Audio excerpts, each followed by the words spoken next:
So you're saying we get a free audiobook from Rick right now? It's public domain, so yes, absolutely. LMAO, I like it. What, Viagra? What? So you're saying we get a free audiobook? Yeah, I read that. Yes, we do. You never know what you're gonna get with Rick. Here for it. Yep, you never know what you're gonna get with Rick. The doors of perception. The doors of perception were cleansed. If the doors of... I'm sorry. By the way, I'm dyslexic, so I might fuck things up a little bit. If the doors of perception were cleansed, everything would appear to man as it is infinite. William Blake. The doors of perception. It was in 1886 that the German pharmacologist Louis Lewin published the first systematic study of the cactus, to which his own name was subsequently given. Anhelonian Lewini was new to science, to primitive religion, and the Indians of Mexico, and the American Southwest. It was a friend of immemorially. I don't even know this word. Immemorially. Long-standing, indeed. It was much more than a friend. In the words of one of the early Spanish visitors to the New World, they eat a root which they call peyote, and which they venerate as though it were a deity. Why they should have venerated it as a deity became apparent when such eminent psychologists as Janesh, Havelock, Ellis, and Weir Mitchell began their experiments with mescaline, the active principle of peyote. True, they stopped short at a point well this side of the idolatry, but all concurred in assigning to mescaline a position among drugs of unique distinction. Administered in suitable doses, it changes the quality of consciousness more profoundly, and yet is less toxic than any other substance in a pharmacologist's repertoire. Oh, I was like, what is that sound? Gamble away. I hope you win. That's a lot of gold. How do I play Lot Lizards down? There's slots also. Just follow Taco Crepe's lead. Mescaline research has been going on sporadically ever since the days of Lewin and Havelock Ellis. Chemists have not merely isolated the alkaloid, they have learned how to synthesize it, so that a supply no longer depends on the sparse and intermittent crop of a desert cactus. Alienists have dosed themselves with mescaline in hope thereby of coming to a better first-hand understanding of their patients' mental processes. Working unfortunately upon too few subjects within too narrow a range of circumstances, psychologists have observed and cataloged some of the drug's more striking effects. Neurologists and physiologists have found out something about the mechanism of its action upon the central nervous system, and at least one professional philosopher has taken mescaline for the light it may throw on such ancient unsolved riddles as a place of mind in nature and the relationship between brain consciousness. Their matters rested until 2 or 3 years ago a new and perhaps highly significant fact was observed. And then there's a asterisk, and then at the bottom it says, see the following papers: Schizophrenia, A New Approach by Humphrey Osmond and Jane Smithies, Journal of Mental Science. And On Being Mad by Humphrey Osmond, Saskatchewan Psychiatric Services Journal. And the dates on those are 1952. And then on the next page it says, actually, the fact had been staring everyone in the face for several decades, but nobody, as it happened, had noticed it until the young English psychiatrist at present working in Canada was struck by the close similarity in chemical composition between mescaline and adrenaline. Further research revealed that lysergic acid, an extremely potent hallucinogen derived from ergot, has a structural biochemical relationship to the others. Then came the discovery that adrenochrome, which is produced a product of the decomposition of adrenaline, can produce many of the symptoms observed in mescaline intoxication, but adrenochrome probably occurs spontaneously in the human body. In other words, each one of us may be capable of manufacturing a minute doses of which are known to cause profound changes in consciousness. Certain of these changes are similar to those which occur in the most characteristic plague of the 20th century, schizophrenia. Is the mental disorder due to a chemical disorder? And is the chemical disorder due, in its turn, to psychological distresses affecting the adrenals? It would be rash and premature to affirm it. The most we could say is that some kind of a prima facie case has been made out. Meanwhile, the clue is being systematically followed. The sleuths, biochemists, psychiatrists, psychologists are on the trail. By a series of, for me, extremely fortunate circumstances, I found myself in the spring of 1953 squarely athwart on that trail. One of the sleuths had come on business to California. In spite of 70 years of mescaline research, the psychological material at his disposal was still absurdly inadequate, and he was anxious to add to it. I was on the spot and willing, indeed eager, to be a guinea pig. Thus it came about that one bright May morning, I swallowed 4/10 of a grain of mescaline, dissolved in a half glass of water, and sat down to wait for the results. We live together, we act on and react to one another, but always in all circumstances we are by ourselves. The martyrs go hand in hand into the arena. They are crucified alone, embraced. The lovers desperately try to fuse their insulated ecstasies into a single self-transcendence, in vain. By its very nature, every embodied spirit is doomed to suffer and enjoy in solitude. Sensations, feelings, insights, fancies, all these are private, and except through symbols and at second hand, incommunicable. We can pool information about experiences, but never the experiences themselves. From family to nation, every human group is a society of island universes. Most island universes are sufficiently like one another to permit of inferential understanding or even a mutual empathy of or feeling into. Thus, remembering our own bereavements and humiliations, we can condole with others in analogous circumstances. Can put ourselves, always of course, in a slightly Pickwickian sense, in their places. But in certain cases, communication between universes is incomplete or even non-existent. The mind in its own place and the places inhabited by the insane and the exceptionally gifted are so different from the places where ordinary men and women live that there is little or no common ground of memory to serve as a basis for understanding or fellow feeling.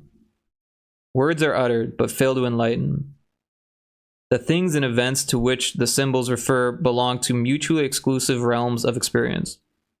To see ourselves as others see us is most solitary gift. Hardly less important is the capacity to see others as they see themselves.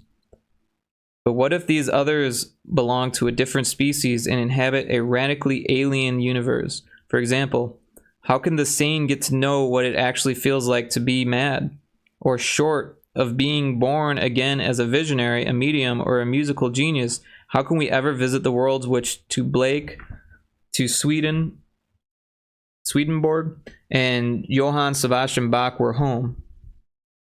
And how can a man at the extreme limits of ectomorphy and cerebrotonia ever put himself in the place of one at the limits of endomorphy and viscerotonia, or except within certain circumstances, circumscribed areas, share the feelings of one who stands at the limits of mesomorphy and somatonia. To their unmitigated behaviorists, such questions, I suppose, are meaningless.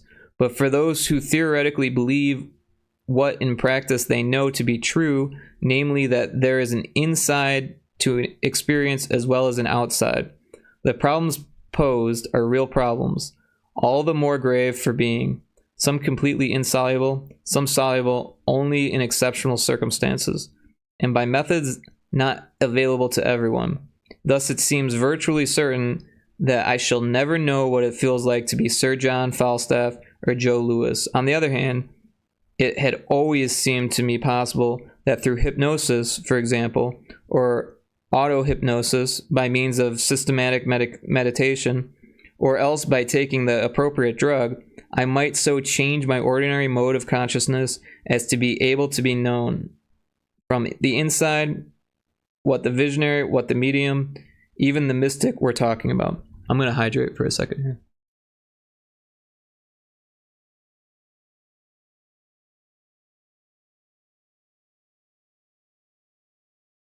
He's like me, I'll take those drugs. Wait, is this fiction? This is not fiction. This is a poetic outpouring during a psychedelic event in the early 20s, I believe.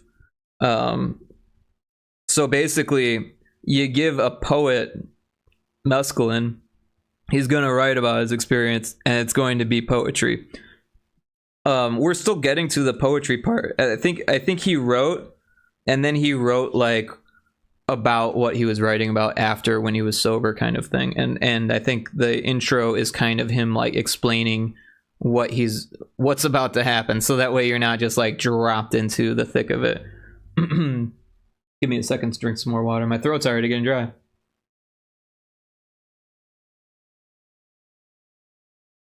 Let me make sure I didn't miss anything crazy in chat here. Oh, it's about to go down. Yeah, pretty much. Feel free to keep gambling. I don't mind the sound. I just didn't know what it was. All right.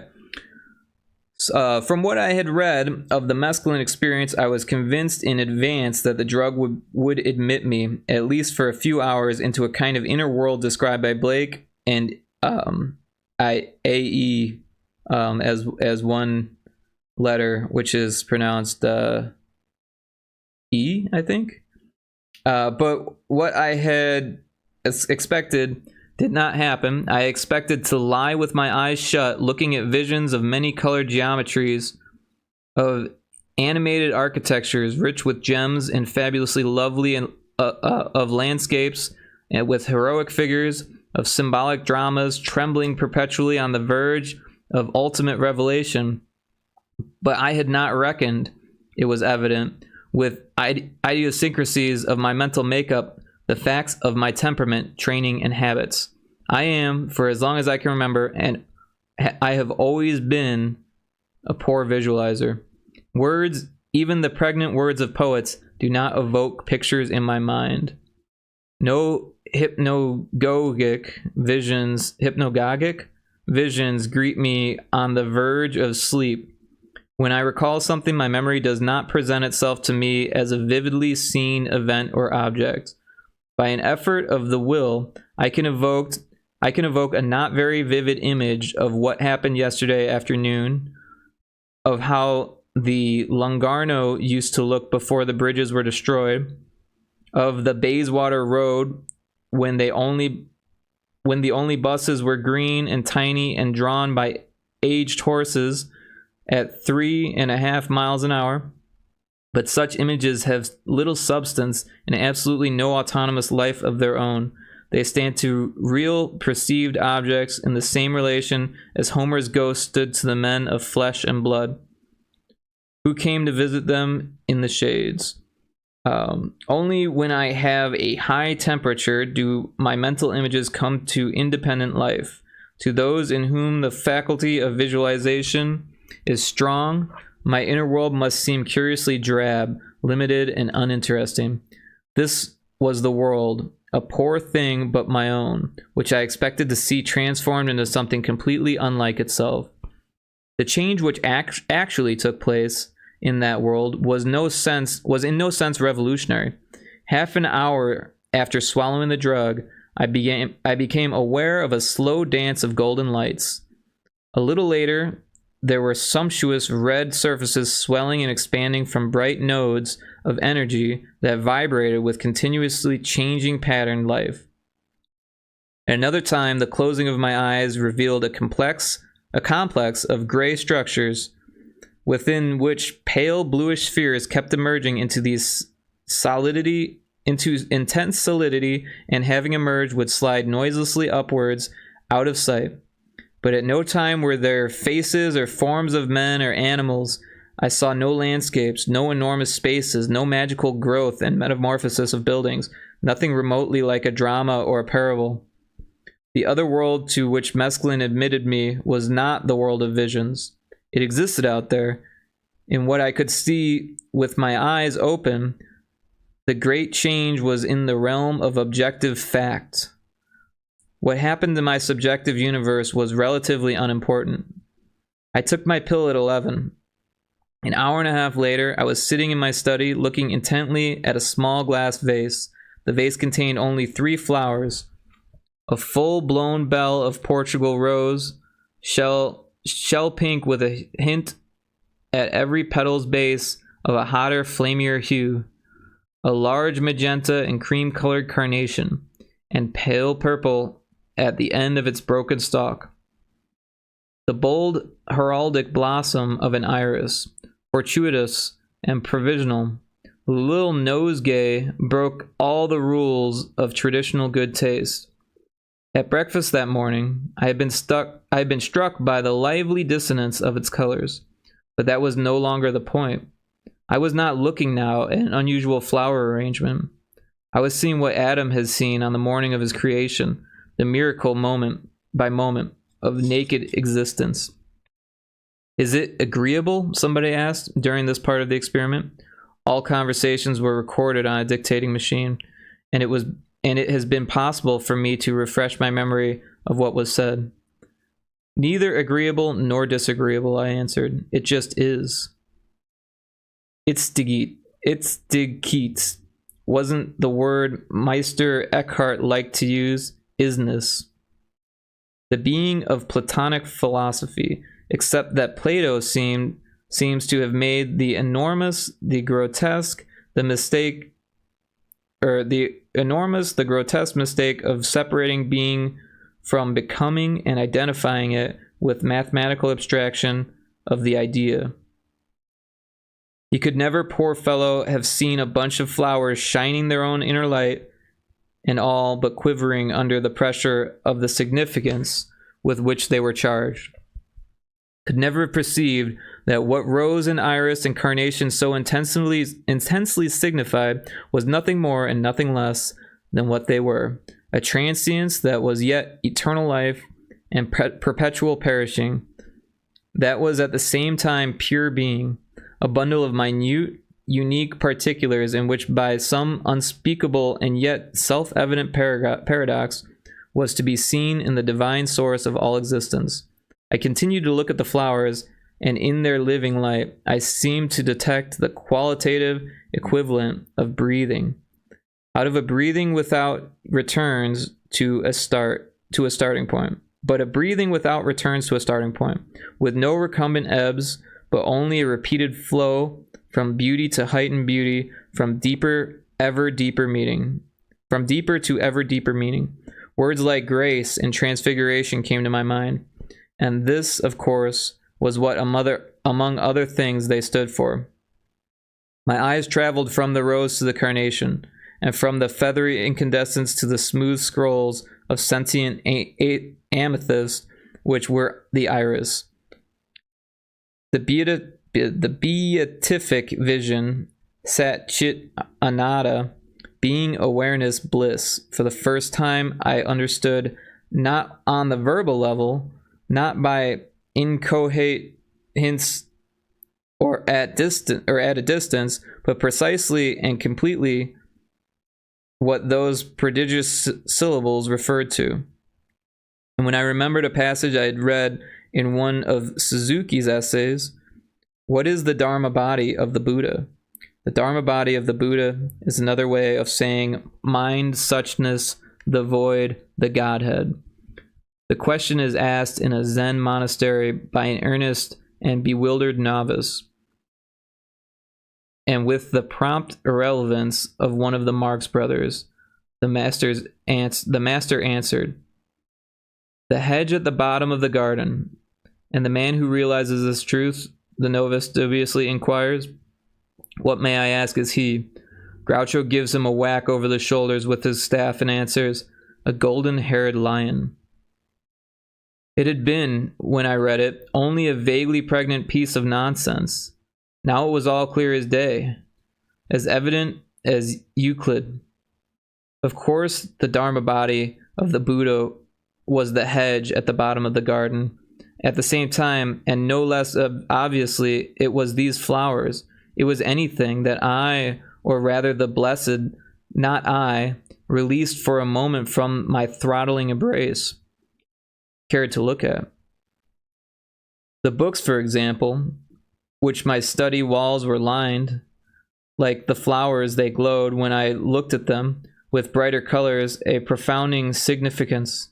Red books like rubies, emerald books, books bound in white jade, books of agate, of aquamarine, of yellow topaz, lapis lazuli books, which color was so intense, so intrinsically meaningful, that they seemed to be on the point of leaving the shelves to thrust themselves more insistently on my attention. "What about spatial relationships?" the investigator inquired, as I was looking at the books. It was difficult to answer. True, the perspective looked rather odd, and the walls of the room no longer seemed to meet in the right angles. But these were not really important facts. The really important facts were that spatial relationships had ceased to matter very much, and that the mind was perceiving the world in terms of other than spatial categories. At ordinary times, the eye concerns itself with such problems as where, how far, how situated in relation to what. In the mescaline experience, the implied question to which the eye responds are of another order. Place and distance cease to be of much interest. The mind does its perceiving in terms of intensity and existence, profundity of significance, relationships within a pattern. I saw the books, but was not at all concerned with their positions in space. What I noticed, what impressed itself upon my mind, was the fact that all of them glowed with living light, and that in some of the glory was more manifest than in others. In this context, position and the three dimensions were beside the point. Not, of course, that the category of space had been abolished. When I got up and walked about, I could do so quite normally, without misjudging the whereabouts of objects. Space was still there, but it had lost its predominance. The mind was primarily concerned not with measuring and locations, but with being and meaning. Let's see. I can't, it's gone. Oh no, what was he in for? What was he in for it? Wow, was he in for it? Sorry, I can't read. Damn, that insight was from 3 flowers. It's a hell of a drug. Yup. I'm gonna sip on some tea and water here for a second.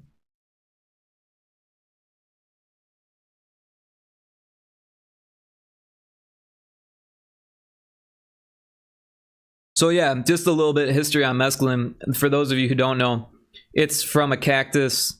The Mexican Americans and Mexico have been using it for centuries as a spiritual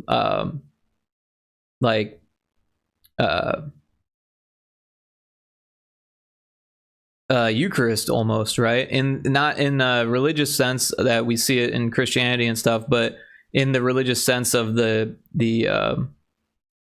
native religions, and not just Mexican Americans, other Native Americans as well have used this.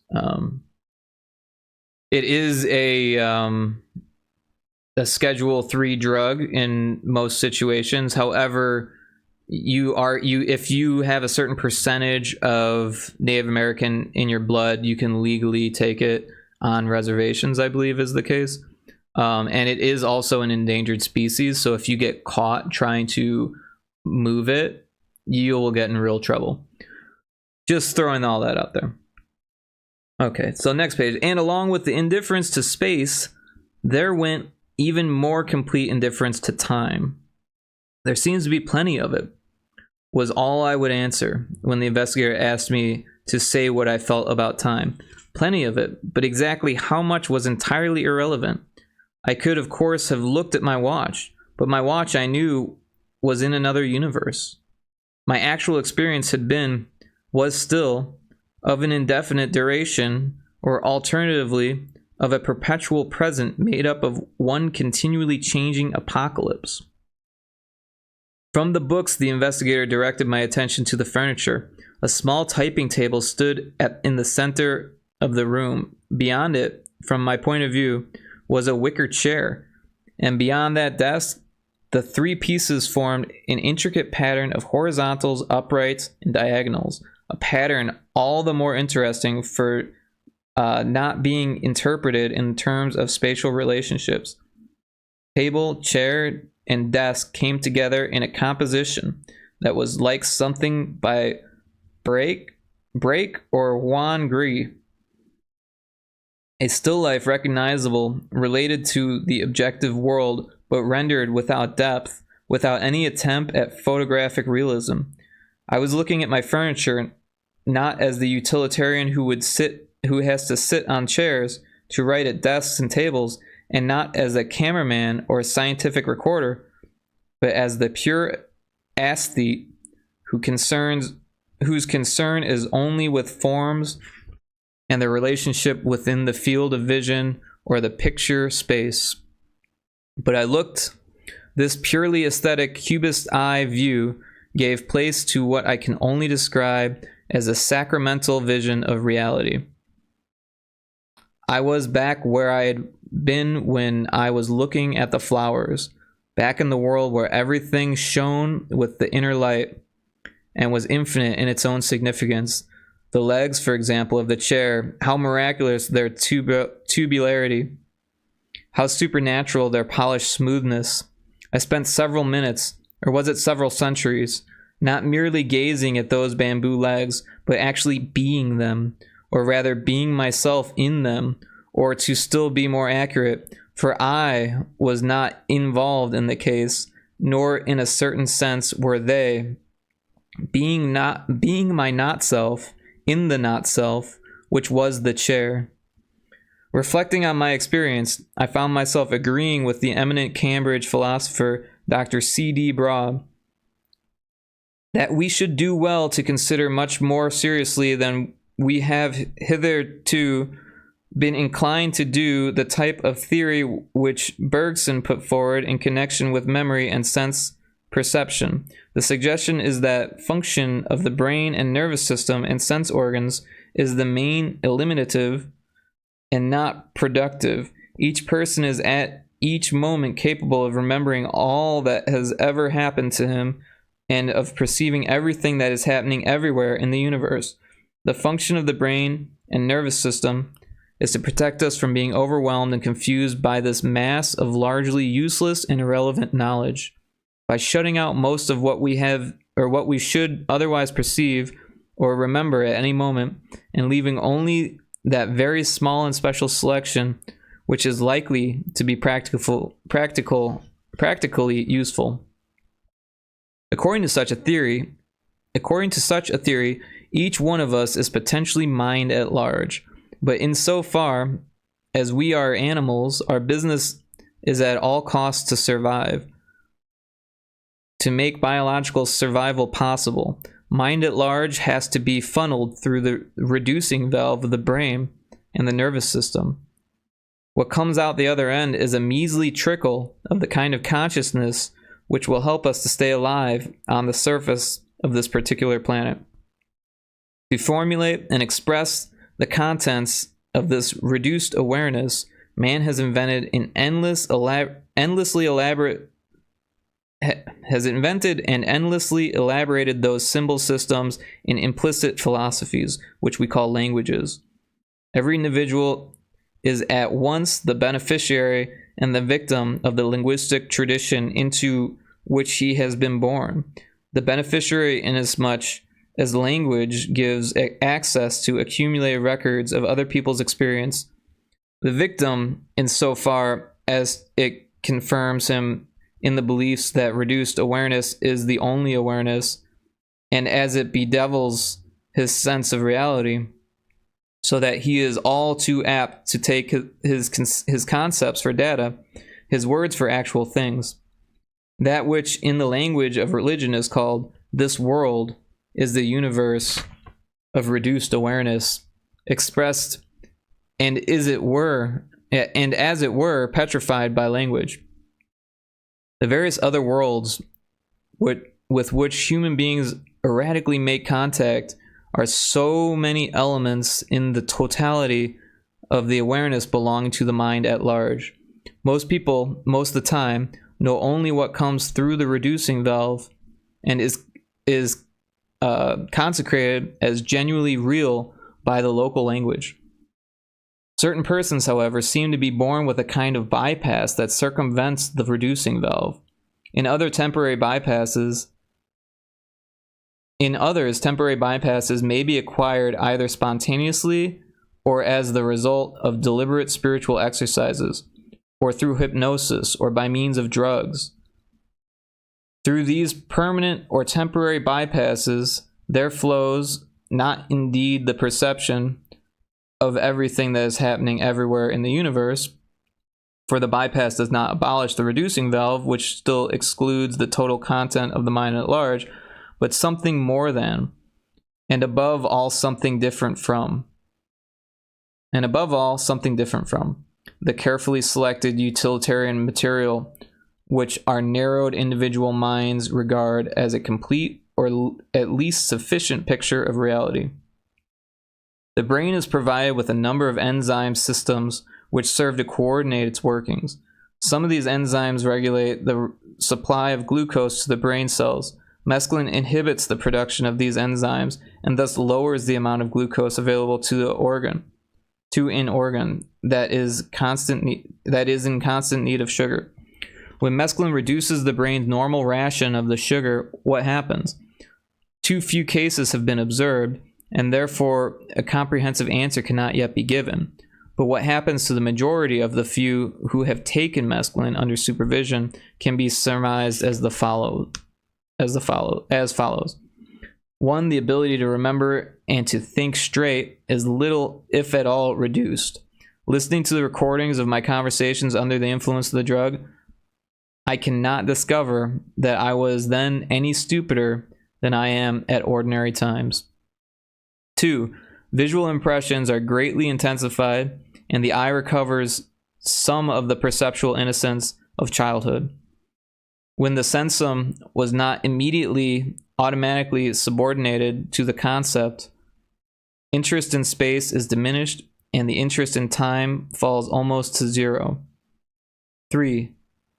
Though the intellect remains unimpaired and through perception is enormously improved, the will suffers a profound change for the worse. The mescaline taker sees no reason for doing anything in particular and finds most of the causes for which, at ordinary times, he was prepared to act and suffer profoundly uninteresting. He can't be bothered with them, for the good reason that he has better things to think about. 4. These better things may be experienced, as I experience them, out there or in here, or in both worlds, the inner and the outer, simultaneously or successively. That they are better seems to be self-evident to all mescaline takers who come to the drug with a sound liver and an untroubled mind. These effects of mescaline are the sort of effects you could expect to follow the administration of a drug having the power to impair the efficiency of the cerebral reducing valve. When the brain runs out of sugar, the undernourished ego grows weak, can't be bothered to undertake the necessary chores, and loses all interest in those spatial and temporal relationships which means so much to an organism bent on getting on in the world. As mind at large seeps past and no longer watertight valve, all kinds of biologically useless things start to happen. In some cases, there may be extrasensory perceptions. Other persons discover a world of visionary beauty. To others again, it's revealed the glory, the infinite value and meaningfulness of naked existence, of the given unconceptualized event. In the final stage of egolessness, there is an obscure knowledge that all is in all, that all is actually each. This is as near, I take it, as a finite mind can ever come to perceiving everything that is happening everywhere in the universe. In this context, how significant is the enormous heightening under mescaline of the perception of color? For certain animals, it is biologically very important to be able to extinguish certain hues, but beyond the limits of their utilitarian spectrum, most creatures are completely colorblind. Bees, for example, spend most of their time deflowering the fresh virgins of the spring, but as von Frisch has shown, they can recognize only very few colors. Man's highly developed color sense is a biological luxury, inestimable, precious to him, inestimably precious to him as an intellectual and spiritual being, but unnecessary to his survival as an animal. To judge by the adjectives which Homer puts into their mouths, the heroes of the Trojan War hardly excelled the bees in their capacity to distinguish colors. In this respect, at least, mankind's advance has been prodigious. Mescaline raises all colors to a higher power and makes the percipient aware of innumerable fine shades of difference to which at ordinary times he is completely blind. It would seem that for mind at large, the so-called secondary characters of things are primary. Unlike Locke, it evidently feels that colors are more important, better worth attending to, than masses, positions, and dimensions. Like mescaline takers, many mystics perceive supernaturally brilliant colors, not only with the inward eye, but even in the objective world around them. Similar reports are made by psychics and sensitives. There are certain mediums to whom the mescaline taker's brief revelation is a matter during long periods of daily and hourly experience. I'm going to sip some water here.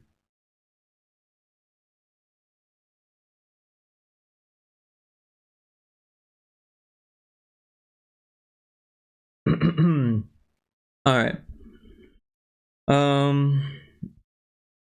From the long but indispensable excursion into the realm of theory, we may now return to the miraculous facts. 4 bamboo chair legs in the middle of the room, like wordsmith's daffodils, they brought all manner of wealth, the gift beyond price of a new direct insight into the very nature of things, together with more modest treasure and understanding in the field, especially of the arts.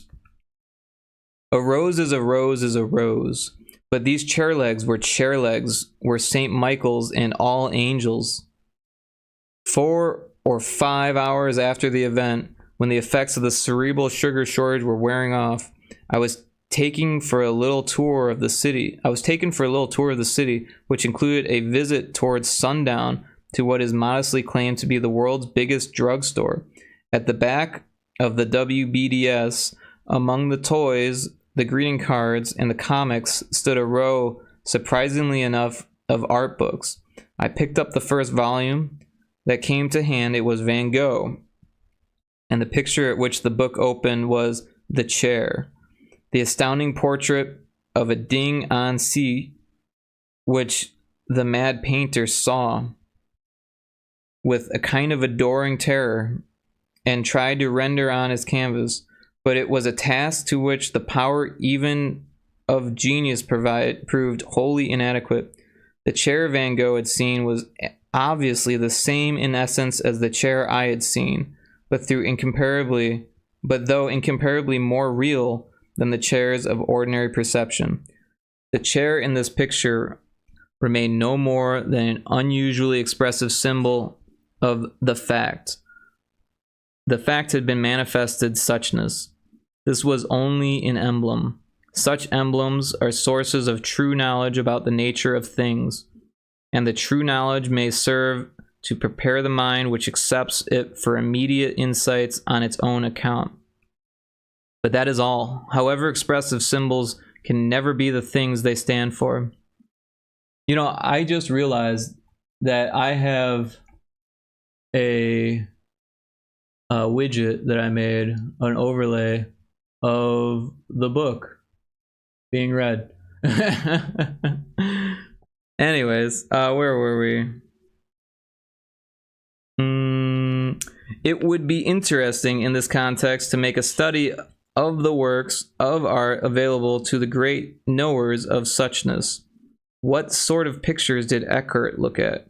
What sculptures and paintings played a part in the religious experience of St. John of the Cross, of Hakuin, of Huang Nin, of William Law?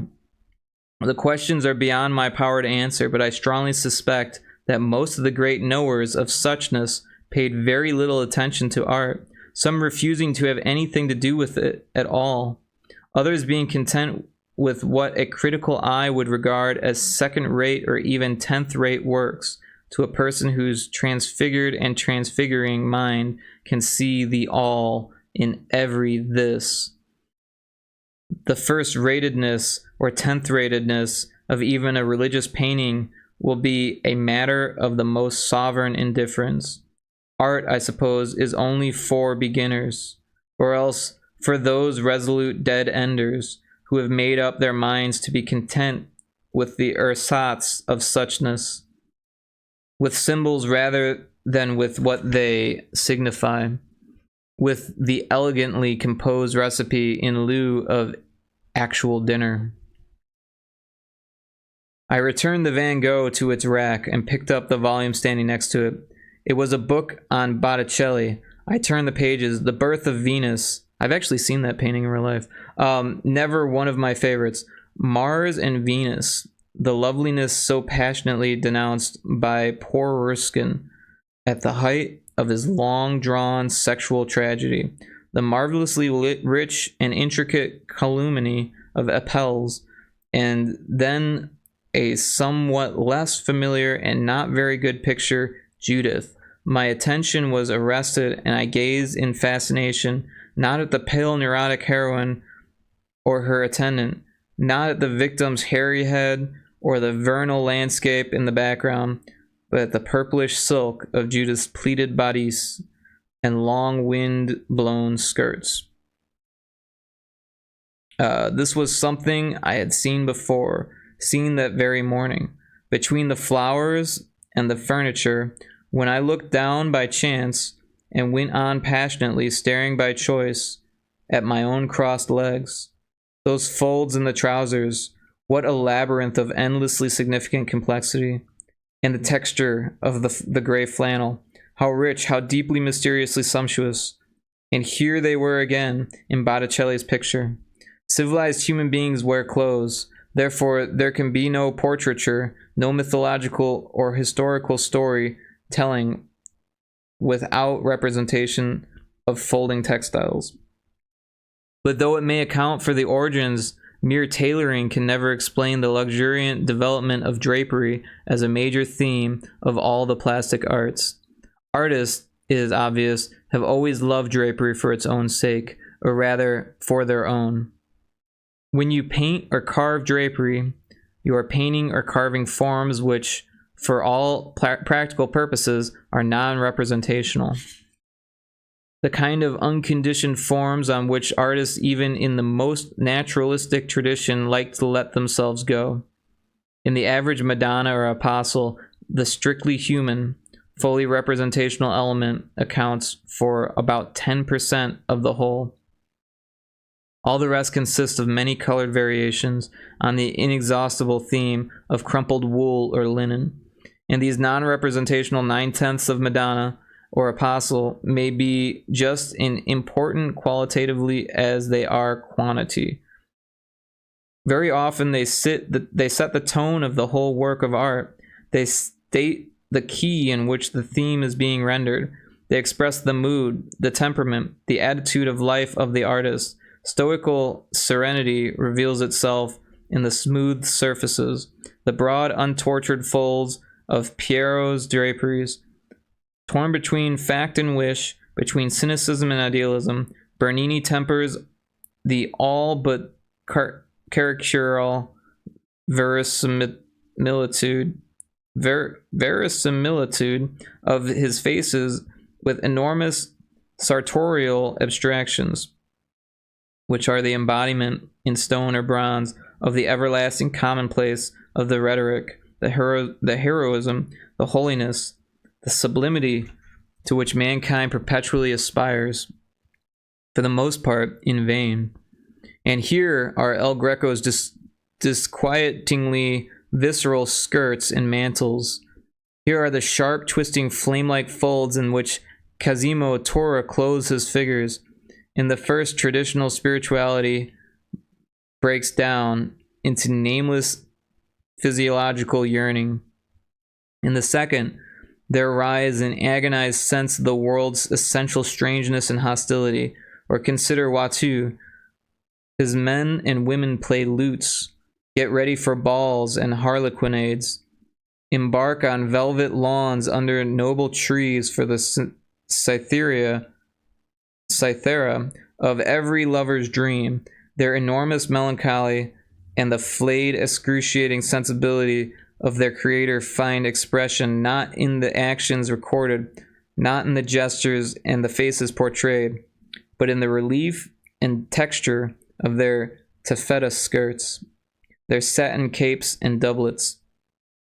Not an inch of smooth surface here, not a moment of peace or confidence, only a silken wilderness of countless tiny pleats and wrinkles, with an incessant modulation, inner uncertainty rendered with the perfect assurance of a master hand, of tone into tone, of one indeterminate color into another. In life, man proposes, God disposes. In the plastic arts, the proposing is done by the subject matter. That which disposes is ultimately the artist's temperament. Proximately, at least in portraiture, history, and genre. The carved or painted drapery. Let me read that again.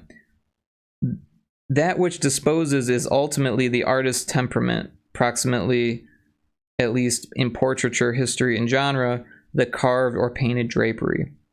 Between them, these two may decree that a fete galante shall move to tears, that a crucifixion shall be serene to the point of cheerfulness, that a stigmatization shall be almost intolerably sexy, that the likeness of a prodigy of female brainlessness, I am thinking now of Ingres, incomparable Meme, Moitessier,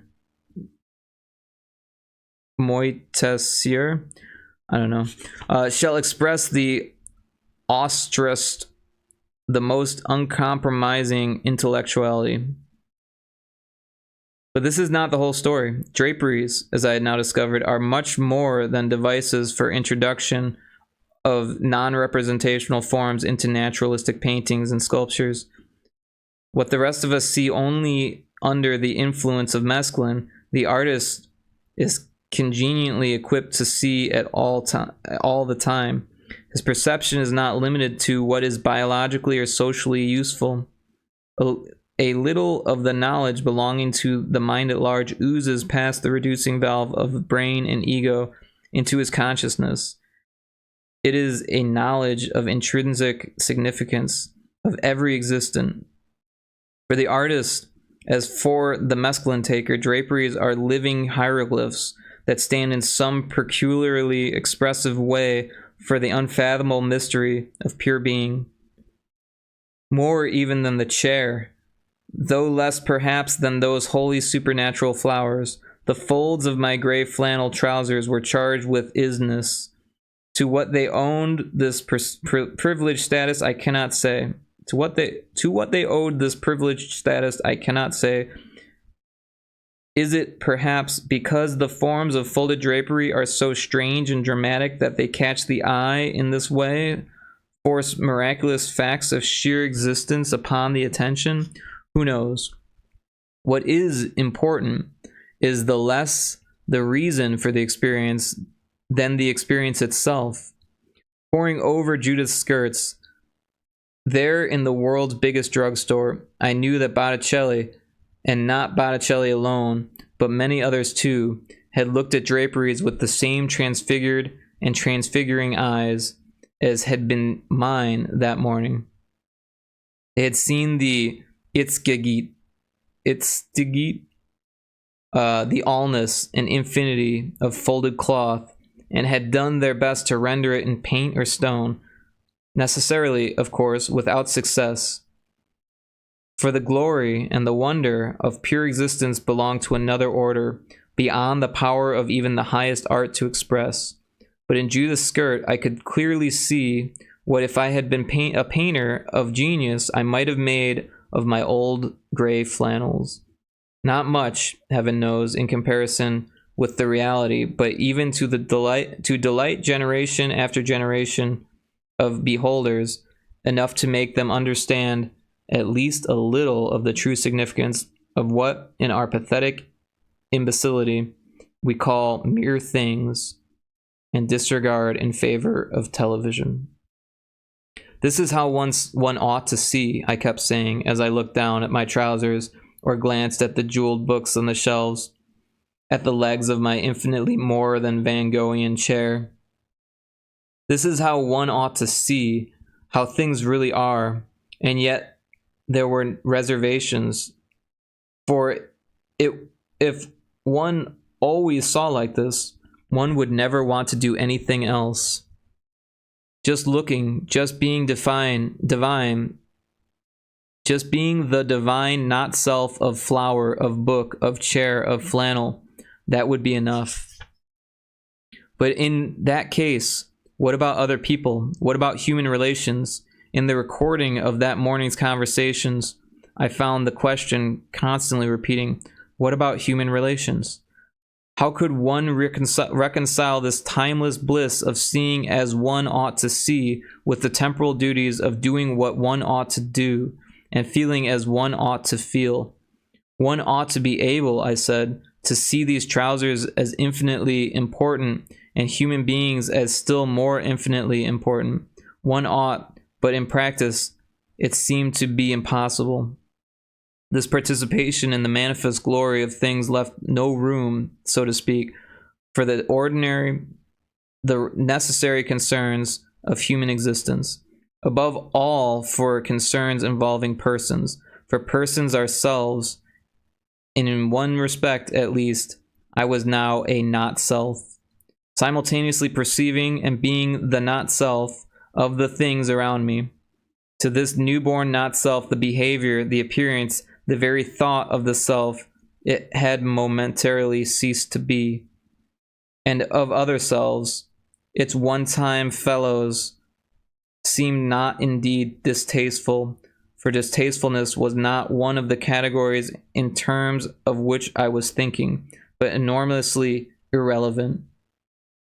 Compelled by the investigator to analyze and report on what I was doing and how I longed to be left alone with eternity in a flower, infinity in four chair legs, and the absolute in the folds of a pair of flannel trousers, I realized that I was deliberately avoiding the eyes of those who were with me in the room, deliberately refraining from being too much aware of them.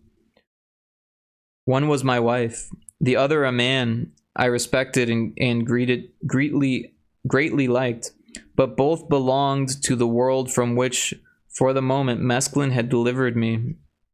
The world of selves, of time, of moral judgments and utilitarian considerations. The world, and it was this aspect of human life which I wished above all else to forget, of self-assertion, of cocksureness, of overvalued words, and adulterous worship notions. At this stage of the proceedings, I was handed a large colored reproduction of the well-known self-portrait by Cézanne. The head and shoulders of a man in a large straw hat, red-cheeked, red-lipped, with rich black whiskers and a dark, unfriendly eye. It is a magnificent painting, but it was not a painting that I now saw it. But it was not as a painting that I now saw it, for the head promptly took on a third dimension and came to life as a small goblin-like man looking out through a window in the page before me. I started to laugh, and when they asked why, "What pretensions," I kept repeating. "Who on earth does he think he is?" The question was not addressed to Cézanne in particular, but to the human species at large. Who do they think they were? Who did they think they were? "It's like Arnold Bennett in the Dolomites," I said, suddenly remembering a scene happily immortalized in a snapshot of A.B. some 4 or 5 years before his death. Toddling along a winery road at Cortina de Ampezzo, around him lay the virgin snow. In the background was a more than Gothic aspirations of red crags, and there was dear, kind, unhappy A.B. consciously overacting the role of his favorite character in fiction himself, the card in person. There he went toddling slowly in the bright alpine sunshine, his thumbs in the armholes of a yellow waistcoat which bulged a little lower down, with the graceful carve of a Regency bow window at Brighton, his head thrown back as though to aim some stammered utterance, howitzer-like, at the blue dome of heaven. What he actually said I had forgotten, but what his whole manner, air, and posture fairly shouted was, "I'm as good as those damn mountains." And in some ways, of course, he was infinitely better, but not, as he knew very well, in the way his favorite character in fiction liked to imagine. Successfully, whatever that may mean, or unsuccessfully, we all overact the part of our favorite character in fiction, and the almost infinitely unlikely fact of actually being Cézanne makes no difference. For the consummate painter, with his little pipeline to mind enlarge by bypassing the brain valve and ego filter, was also just as genuinely this whiskered goblin with the unfriendly eye. For relief, I turned back to the folds of my trousers. "This is how one ought to see," I repeated yet again, and I might have added, "These are the sort of things one ought to look at, things without pretensions, satisfied to be merely themselves, sufficient in their suchness, not acting a part, not trying insanely to go it alone, in isolation from the Dharma body, in Luciferian defiance of the grace of God." The nearest approach to this, I said, would be a Vermeer. Yes, a Vermeer.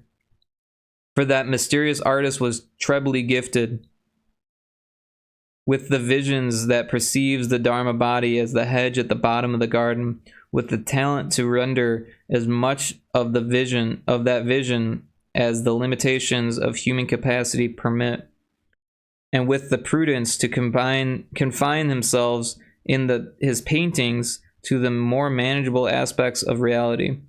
For though Vermeer represented human beings, he was always a painter of still life.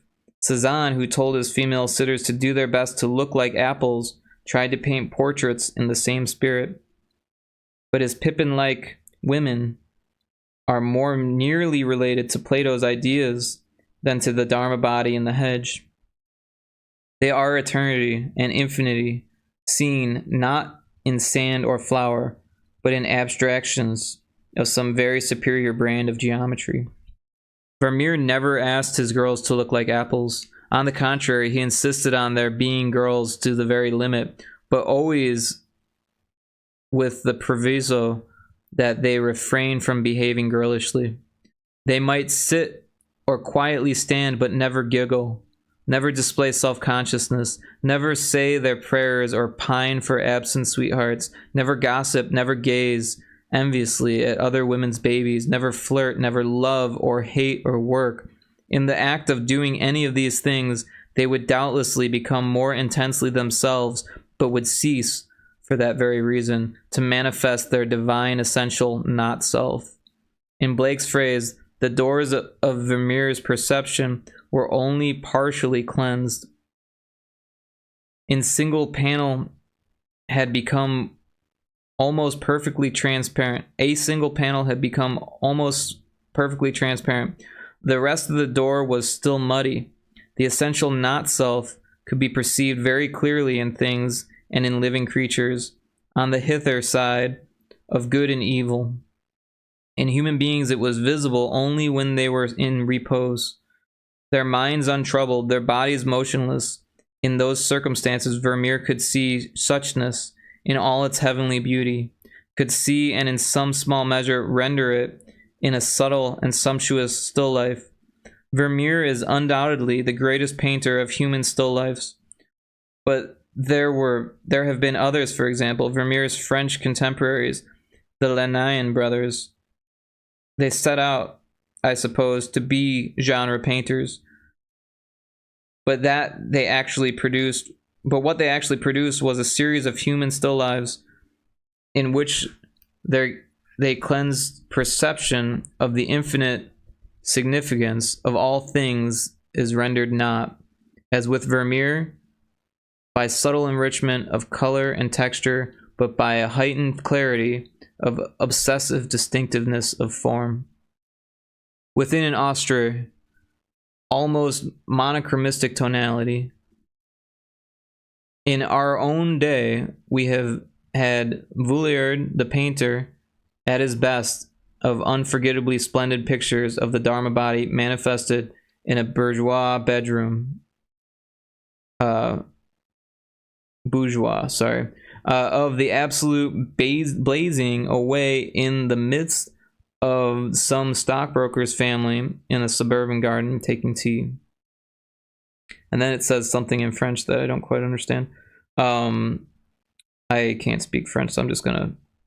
It's like a poem or something. For Laurent Talleyrand, the spectacle was merely obscene. But if the retired rubber goods merchant had sat still enough, Vuillard would have seen him only the Dharma body. Would have seen in him only the Dharma body. Would have painted in the zinnias, the goldfish pool, the villa's Moorish tower, and the Chinese lanterns, a corner of Eden before the fall. But meanwhile, my question remained unanswered. How was this cleansed perception to be reconciled with a proper concern with human relations, with the necessary chores and duties, to say nothing of charity and practical compassion? The age-old debate between activities and the contemplative, between the actives and the contemplatives was being renewed so far as I was concerned, with an unprecedented poignancy. For until this morning, I had known contemplation only in its humbler, more ordinary forms, as discursive thinking, as a rapt absorption in poetry or painting or music, as a patient waiting upon those inspirations,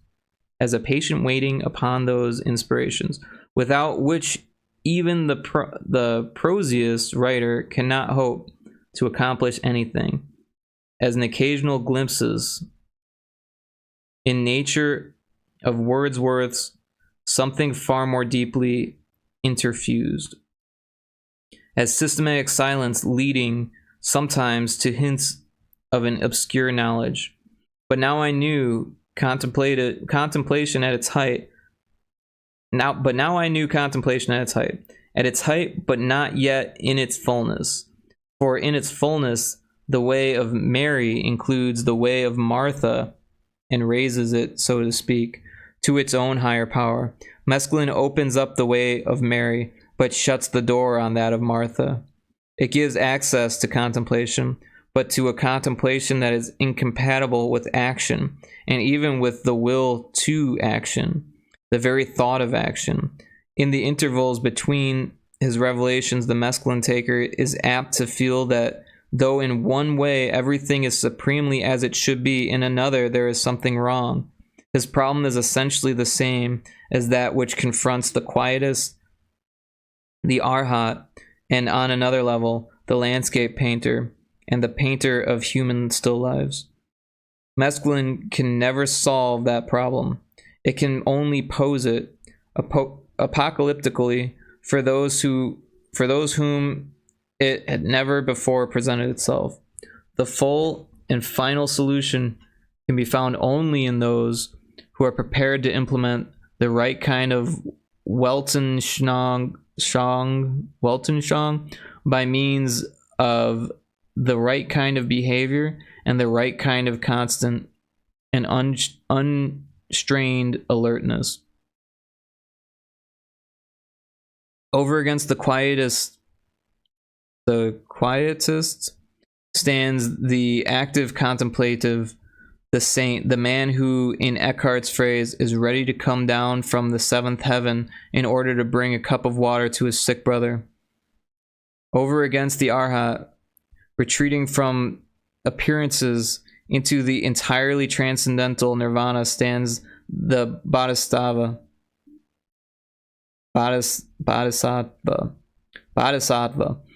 for whom suchness and the world of contingencies are one, and for those for whose boundless compassion every one of those contingencies is an occasion not only for transfiguring insight, but also for the most practical charity.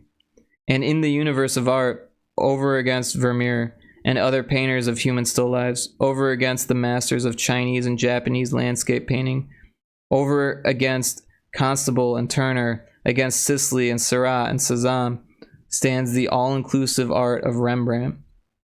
These are enormous names, inaccessible eminences. For myself, on this memorable May morning, I could only be grateful for an experience which had shown me more clearly than I had ever seen it before the true nature of the challenge and the completely liberating response. Let me add, before we leave this subject, that there is no form of contemplation, even the most quietistic, which is without its ethical values. Half at least of all morality is negative and consists in keeping out of mischief. The Lord's Prayer is less than 50 words long, and 6 of those words are devoted to asking God not to lead us into temptation. The one-sided contemplativeness leaves undone many things that he ought to do, but to make up for it, he refrains from doing a host of things he ought not to do. The sum of evil, Pascal remarked, would be much diminished if men could only learn to sit quietly in their rooms. The contemplative whose perception has been cleansed does not have to stay in his room. He can go about his business so completely satisfied to see and be part of the divine order of things that he will never even be tempted to indulge in what Tarheen called the dirty devices of the world. When we feel ourselves to be sole heirs of the universe, when the sea flows in our veins, and the stars are our jewels, when all things are perceived as infinite and holy, what motive can we have for covetousness, or self-assurance, or self-assertion? Covetousness or self-assurance? Self-assertion. Sorry. For the pursuit of power or the drear forms of pleasure. Let me try that one more time. The sea flows in our veins, and the stars are our jewels. When all things are perceived in infinite and holy, what motives can we have for our covetousness, our self-assertion, for our pursuit of power, or drear forms of pleasure? Contemplatives are not likely to become gamblers, or procurers, or drunkards. They do not, as a rule, preach intolerance, or make war, do not find it necessary to rob, swindle, or grind the faces of the poor. And to those enormous negative virtues we may add another, which, though hard to define, is both positive and important. The Arhat and the Quietist may not practice contemplation in its fullness, but if they practice it at all, they may bring back enlightening reports of another, a transcendent country of the mind. And if they practice it in height, they will become conduits through which some beneficent, influences can flow out that other country into a world of darkened selves, chronically dying for lack of it.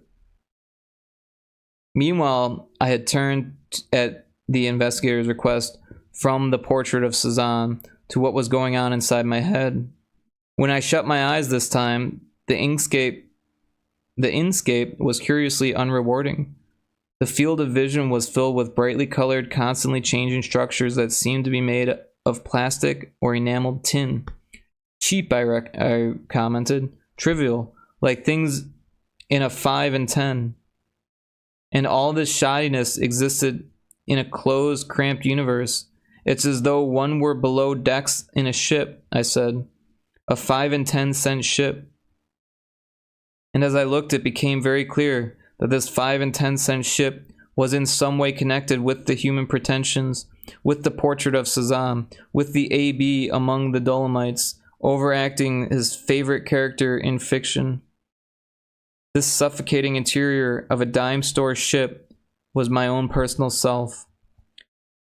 This gimcrack mobiles of tin and plastic were my personal contributions to the universe. I felt the lesson to be solitary, but was sorry, nonetheless, that it had to be administered at this moment and in this time and form. And this moment and in this form. Sorry, I don't know why I said time. As a rule, the mescaline taker discovers an inner world as a manifestly datum, as self-evidently infinite and holy, as that transfigured outer world which I had seen with my eyes open. From the first, my own case had been different. Mescaline had endowed me temporarily with power to see things with my eyes shut, but it could not, or at least on this occasion did not, reveal an inscape remotely comparable to my flowers or chair or flannel out there. What it allowed me to perceive inside was not the Dharma body in images, but my own mind, not suchness, but a set of symbols. In other words, a homemade substitute for suchness. Most visualizers are transformed by mescaline into visionaries. Some of them, and they are perhaps more numerous than in generally supposed, require no transformation. They are visionaries all the time. The mental species to which Blake belonged is fairly widely distributed, even in the urban industrial societies of the present day. The poet-artist's uniqueness does not consist in the fact that, to quote from his descriptive catalog, he actually saw those wonderful originals called in the sacred scriptures of cherubim. It does not consist in the fact that these wonderful originals seen in my visions were some of them 100 feet in height, all containing mythological and recondite meaning. It consists solely in the ability to render, in words or somewhat less successfully in line and color, some hint at least of a not excessively uncommon experience. The untalented visionary may perceive an inner reality no less tremendous, beautiful, and significant than the world beheld by Blake. But he lacks altogether the ability to express in literary or plastic symbols what he has seen. I'm going to sip some water here.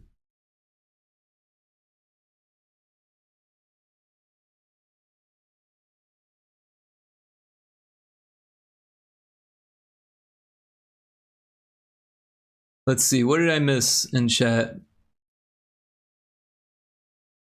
Not a whole lot. Oh, really? A redeem? Nice. Okay. Where were we? All right, so real quick, I'm gonna get some more water because I'm all out, but I don't want to lose where I'm at. So, yeah. I need a bookmark. This will. All right, I'll be right back.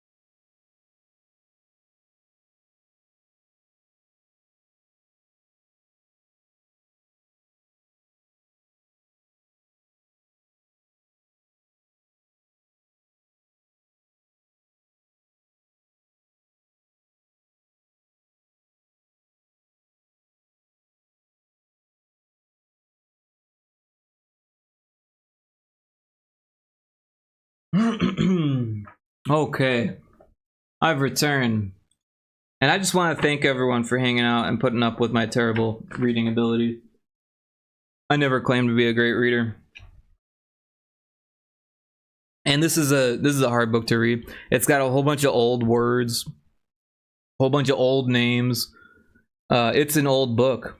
It is an old book. I didn't even say when it was written. Let's see if we can figure that out here.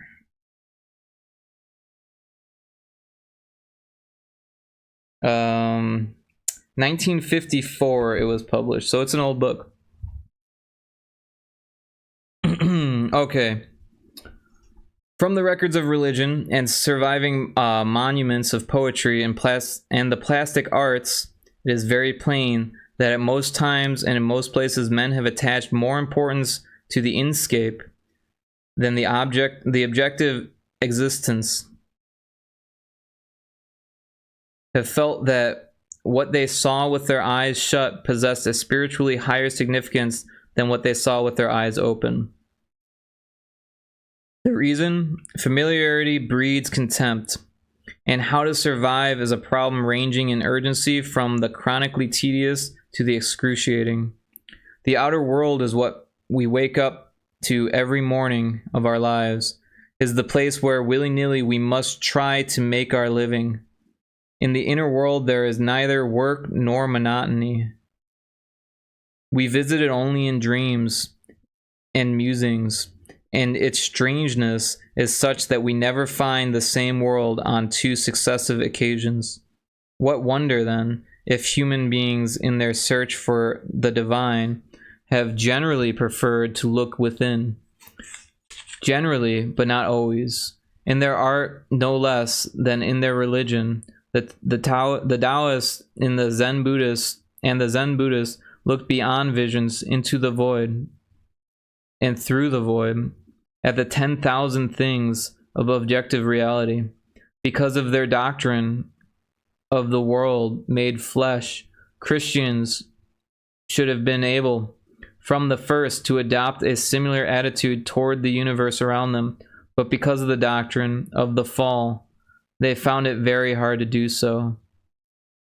As recently as 300 years ago, an expression of thoroughgoing world denial and even world condemnation was both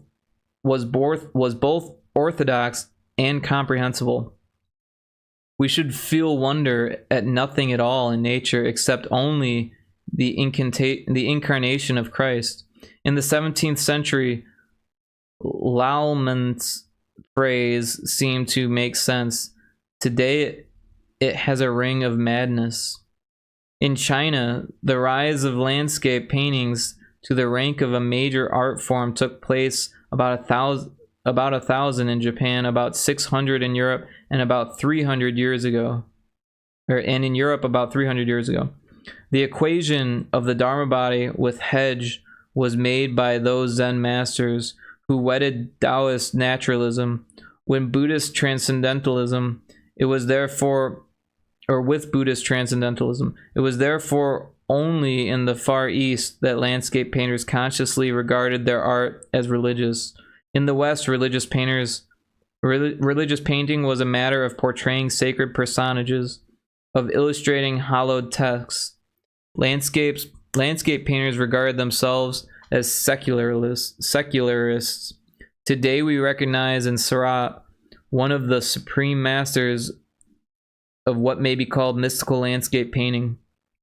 And yet, this man who was able, more effectively than any other, to render the one in the many, became quite indignant when somebody praised him for the poetry of his work.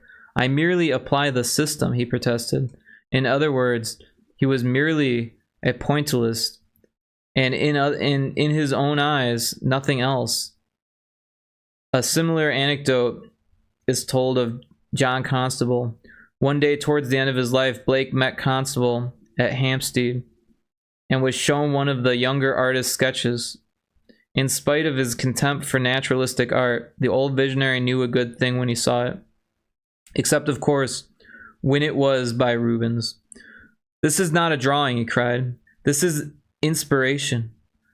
"I had meant it to be a drawing," was Constable's characteristic answer. Both men were right. It was drawing, precise and veracious, and at the same time it was inspiration. Inspiration of an order at least as high as Blake's. The pine trees on the heath had actually been seen as identical with the Dharma body. The sketch was a rendering, necessarily imperfect, but still profoundly impressive, of what a cleansed perception had revealed to the open eyes of a great painter. From a contemplation, in the tradition of the Wordsworth and Whitman, of the Dharma body as a hedge, from visions such as Blake's of the wonderful originals within the mind, contemporary poets have retreated into an investigation of the personal, as opposed to the more than personal subconsciousness, and to a rendering, in highly abstract forms, not of a given objective fact, but of mere scientific and theological notions. And something similar has happened in the field of painting, where we have witnessed a general retreat from landscape, the predominant art form of the 19th century. This retreat from landscape has not been into that order, inner divine datum, with which most of traditional schools of the past were concerned, that archetypal world where man have always found in the raw materials of myth and religion. No, it has been a retreat from the outward datum into the personal subconscious, into a mental world more squalid and more tightly closed than even the world of conscious personality. These contraptions of tin and highly colored plastic, where had I seen them before? In every picture gallery that exhibits the latest in non-representational art. And now someone produced a phonograph and put a record on the turntable. I listened with pleasure, but experienced nothing comparable to my scene apocalypses of flowers or flannel. Would a naturally gifted musician hear the revelations, which for me had been exclusively visual? It would be interesting to me to make the experiment. Meanwhile, though not transfigured, though retaining its normal quality and intensity, the music contributed not a little to my understanding of what had happened to me and the wider problems which those happenings had raised. Instrumental music, oddly enough, left me rather cold. Mozart's C minor piano concerto was interrupted after the first movement, and a recording of some madrigals by Gesualdo took its place. These voices, I said appreciatively, these voices, they're kind of a bridge back to the human world. And the bridge they remained, even while singing the most startling chromatic of the Mad Prince's compositions. Through the uneven phrases of the madrigals, the music pursued its course, never sticking to the same key for 2 bars together. In Gesualdo's The Fantastic character out of the Webster melodrama, psychological disintegration had exaggerated, had pushed to the extreme limit, and tendency inherent in the modal as opposed to fully tonal music. The resulting works sounded as though they might have been written by the later Schoenberg, and yet I felt myself constrained to say, as I listened to these strange products of counter-Reformation psychosis working upon a late medieval art form, and yet it does not matter that he's all in bits. The whole is disorganized, but each individual fragment is in order. It's a representation of a higher order. The highest order prevails even in the disintegration. The tonality is present even in the broken pieces, more clearly perhaps than in a completely coherent work. At least you aren't lulled into a sense of false security by some merely human, merely fabricated order. You have to rely on your intimate or your immediate perception of the ultimate order. So in a certain sense, disintegration may have its advantages. But of course, it's dangerous, horribly dangerous. Suppose you couldn't get back out of the chaos. Let me sip some water here.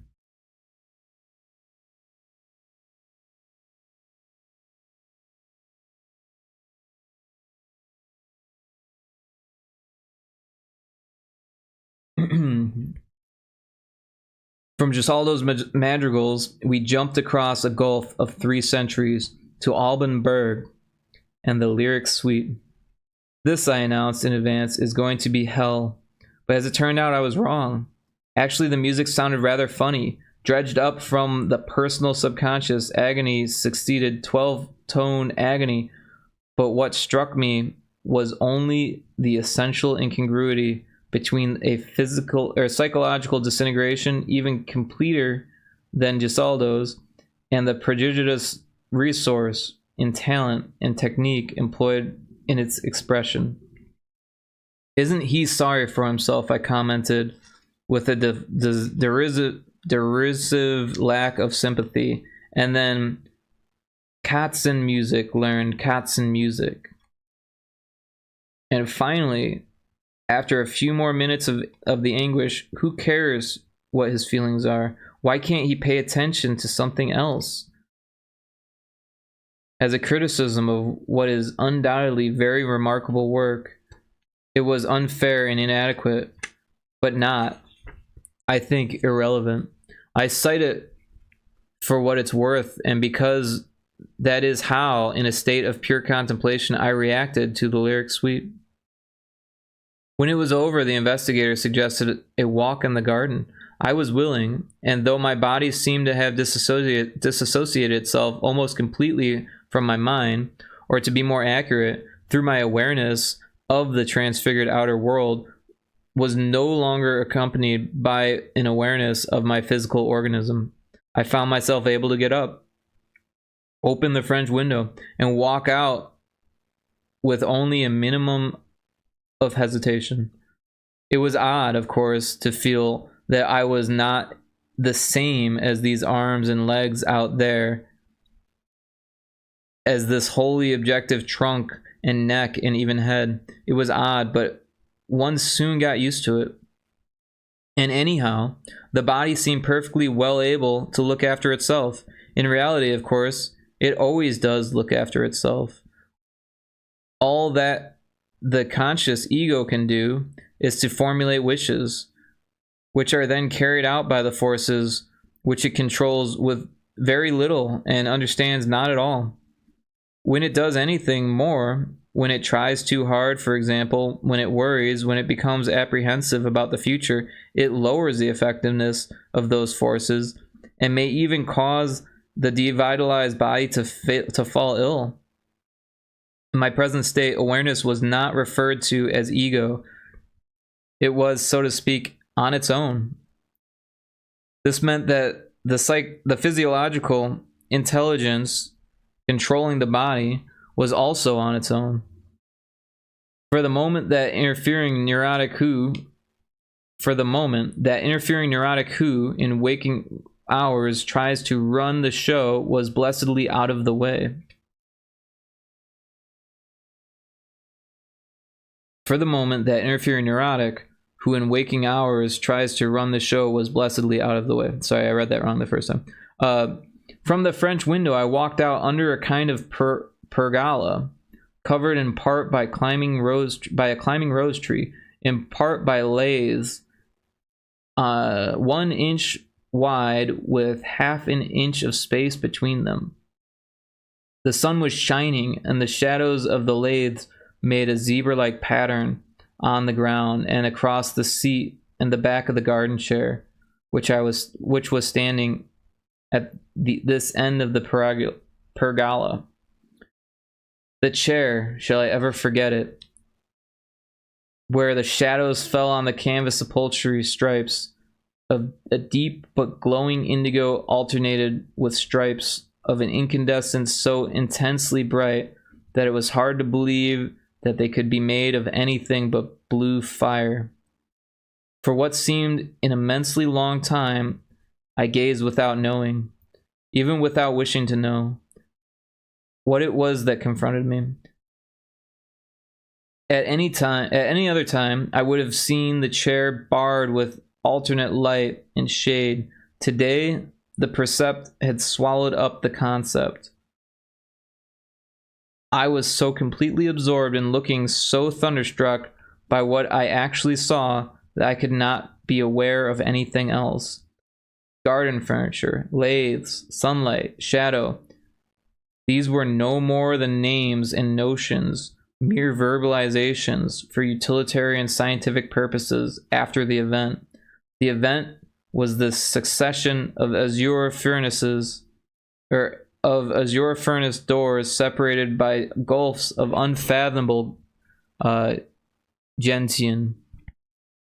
It was inexpressibly wonderful to the point almost of being terrifying, and suddenly I had an inkling of what it must be like to be mad. Schizophrenia has its heavens as well as its hell and purgatories. I remember what an old friend, dead these many years, told me about his mad wife. One day in the early stages of the disease, when she still had her lucid intervals, he had gone to talk to her about their children. She listened for a time, then cut him short. How could he bear to waste his time on a couple of absent children when all that really mattered here and now was the unspeakable beauty of the patterns he made in this brown tweed jacket every time he moved his arms? Alas, this paradise of cleansed perception, of pure one-sided contemplation, was not to endure. The blissful intermissions became rarer, became briefer, until finally there were no more of them. There was only horror. Most takers of mescaline experience only the heavenly parts of schizophrenia. The drug brings hell and purgatory only to those who have had recent case of jaundice, or who suffer from periodical depressions or a chronic anxiety. If, like the other drugs of remotely comparable power, mescaline were notoriously toxic, the taking of it would be enough of itself to cause anxiety. But the reasonable, healthy person knows in advance that, so far as he's concerned, mescaline is completely innocuous, that its effect will pass off after 8 or 10 hours, leaving no hangover and consequently no craving for a renewal of the dose. Fortified by this knowledge, he embarks upon the experiment without fear. In other words, without any disposition to convert an unprecedentedly strange and other than human experience into something appalling, something actually diabolical. Confronted by the chair, which looked like the Last Judgment, or to be more accurate, by a Last Judgment, which after a long time and with considerable difficulty I recognized as a chair, I found myself all at once on the brink of panic. This, I suddenly felt, was going too far, even though the going was into intenser beauty, deeper significance. The fear, as I analyze it in retrospect, was of being overwhelmed, of disintegrating under the pressure of reality greater than a mind accustomed to living most of the time in a cozy world of symbols could possibly bear. The literature of religious experience abounds in references to the pains and terrors overwhelming those who have come too suddenly face to face with some manifestation of the mysterium tremendum. In theological language, this fear is due to the incompatibility between man's egotism and the divine purity, between man's self-aggravated separateness and the infinity of God. Following Bowman and William Law, we may say that by unregrettable souls, the divine light at its full blaze can be apprehended only as a burning purgatorial fire.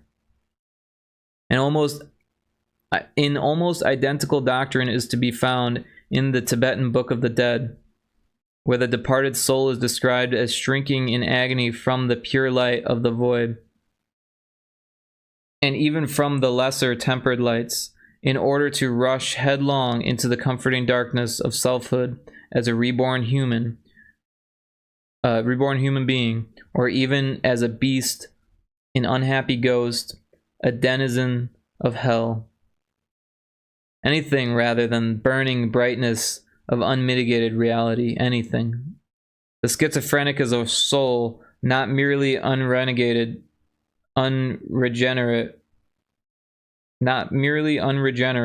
but desperately sick into the bargain. His sickness consists in the inability to take refuge from inner and outer reality as the sane person habitually does. In the homemade universe of common sense, the strictly human world of useful notions, shared symbols, and socially acceptable conventions, the schizophrenic is like a man permanently under the influence of mescaline, and therefore unable to shut off the experience of a reality which he is not holy enough to live with, which he cannot explain without, because it is the most stubborn of primary facts, and which, because it never permits him to look at the other world with merely human eyes, scares him into interpreting its unremitting strangeness,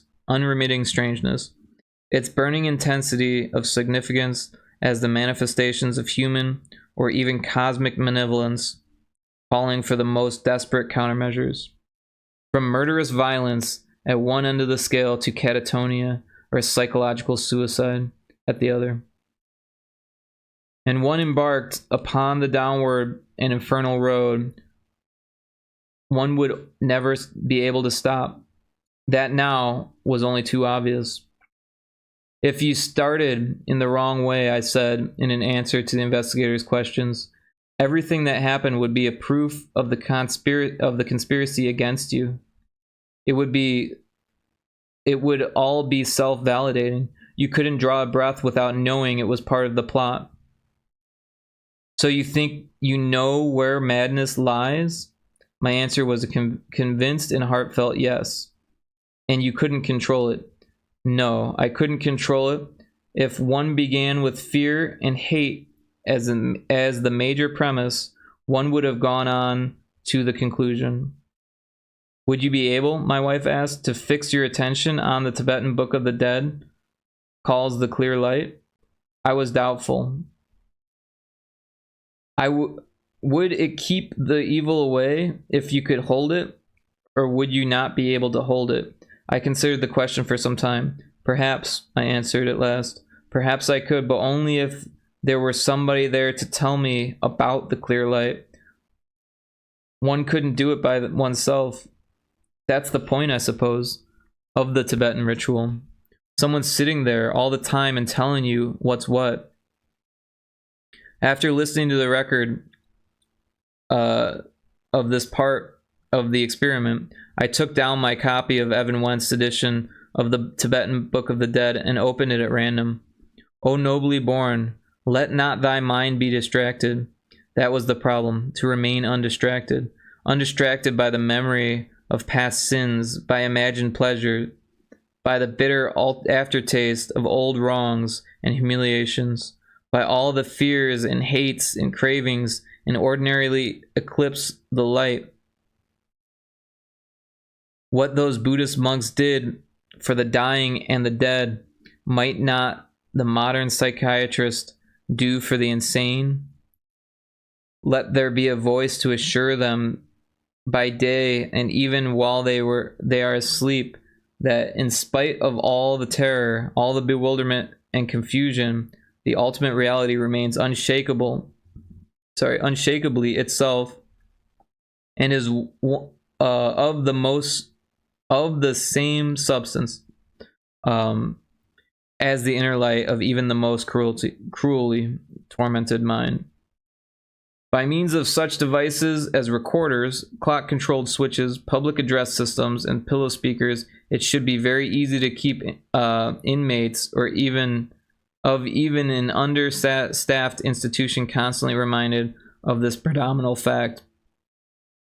Perhaps a few of the lost souls might in this way be helped to win some measure of control over the universe, at once beautiful and appalling, but always other than human, always totally incomprehensible, in which they find themselves condemned to live. I'm going to sip some more water here.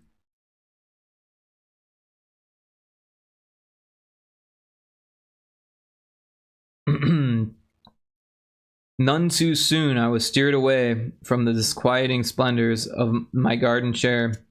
Drooping in green parabolas from the hedge, the ivy fronds shone with a kind of glassy jade-like radiance. A moment later, a clump of red-hot pokers in full bloom had exploded into my field of vision, so passionately alive that they seemed to be standing on the very brink of utterance. The flowers strained upwards into the blue, like the chair underneath the laths. They protected too much. I looked down at the leaves and discovered a cavernous intricacy of the most delicate green lights and shadows pulsing with undecipherable mystery. Roses. The flowers are easy to paint, the leaves are difficult. Chiku's haiku, which I wrote in R.H. Blythe's translation, expresses by indirection exactly what I then felt. The excessive, the too obvious glory of the flowers as contrasted with the subtler miracle of their foliage. We walked out into the street. A large pale blue automobile was standing at the curb. At the sight of it, I was suddenly overcome by enormous merriment. What complacency, what an absurd self-satisfaction beamed from those bulging surfaces of glossiest enamel. Man had created the thing in his own image, or rather in the image of his favorite character in fiction. I laughed till the tears ran down my cheeks. We re-entered the house. A meal had been prepared. Somebody who was not yet identical with myself fell to a ravenous appetite. From a considerable distance, and without much interest, I looked on. When the meal had been eaten, we got into the car and went for a drive. The effects of the mescaline were already on the decline, but the flowers in the gardens still trembled on the brink of being supernatural. The pepper trees and carobs along the side streets still manifestly belonged to some sacred grove. Eden alternated with Dodana, Idrisol with mystic rose. And then abruptly, we were at an intersection waiting to cross Sunset Boulevard. Before us, the cars were rolling by in a steady stream, thousands of them, all bright and shiny like an advertiser's dream, and each more ludicrous than the last. Once again, I was convulsed with laughter. The Red Sea of traffic parted at last, and we crossed into another oasis of trees and lawns and roses. In a few minutes, we had climbed to a vantage point in the hills, and there was the city spread out beneath us rather disappointingly. It looked very like the city I had seen on other occasions. So far as I was concerned, transfiguration was proportional to distance. The nearer, the more divinely other. This vast, dim panorama was hardly different from itself. We drove on, and so long as we remained in the hills, with the view succeeding distant view, significance was at its everyday level, well below the transfiguration point. The magic began to work again only when we turned down into a new suburb and were gliding between two rows of houses. Here, in spite of the peculiar hideousness of the architecture, there were renewals of transcendental otherness, hints of the morning's heaven. Brick chimneys and green composition roofs glowed in the sunshine like fragments of New Jerusalem. And all at once I saw what Guardi had seen, and with what incomparable skill had so often rendered in his paintings: a stucco wall with a shadow slanting across it, blank but unforgettably beautiful, empty but charged with all the meaning and the mystery of existence. The revelation dawned, and I was gone again within a fraction of a second. The revelation dawned and was gone again within a fraction of a second. The car had moved on. Time was uncovering another manifestation of the eternal suchness. Within sameness, there is difference. But that difference should be different from sameness. But that difference should be different from sameness is no wise the intention of all the Buddhas. Their intention is both totally and differentiation. Totality and differentiation. This bank of red and white geraniums, for example, it was entirely different from that stucco wall 100 yards up the road, but the isness of both was the same. The eternal quality of their transience was the same. An hour later, with 10 more miles and the visit to the world's biggest drugstore safely behind us, we were back at home, and I had returned to the reassuring but profoundly unsatisfactory state known as being in one's right mind. The humanity at large will never be able to dispense with artificial paradises seemed very unlikely. Most men and women lead lives, at the worst so painful, at the best so monotonous, poor and limited, that the urge to escape, the longing to transcend themselves, if only for a few moments, is and always been one of principal appetites of the soul. Art and religion, carnivals and Saturnalia, dancing and listening to oratory, all these have served, in H.G. Wells' phrase, as doors in the wall. And for everyday use, there have always been chemical intoxicants. All the vegetable sedatives and narcotics, all the euphorics that grow on trees, the hallucinogens that ripen in berries or can be squeezed from roots, all without exception have been known and systematically used by human beings from time immemorial. And to these natural modifiers of consciousness, modern science has added its quota of synthetics, chloral, for example, and benzodrine, and bromides, and barbiturates. Most of these modifiers of consciousness cannot now be taken except under doctor's orders, or else illegally at considerable risk. For unrestrained use, the West has permitted only alcohol and tobacco. All the other chemical doors in the wall are labeled dope, and their unauthorized takers are fiends. We now spend a good deal more on drink and smoke than we spend on education. This, of course, is not surprising. The urge to escape from selfhood and the environment is in almost everyone, almost all the time. The urge to do something for the young is strong only in parents, and in them only for the few years during which their children go to school. Equally unsurprising is the current attitude towards drink and smoke.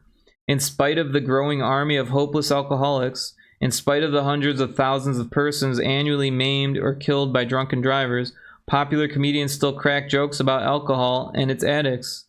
And in spite of the evidence linking cigarettes with lung cancer, practically everybody regards tobacco smoking as being hardly less normal and natural than eating.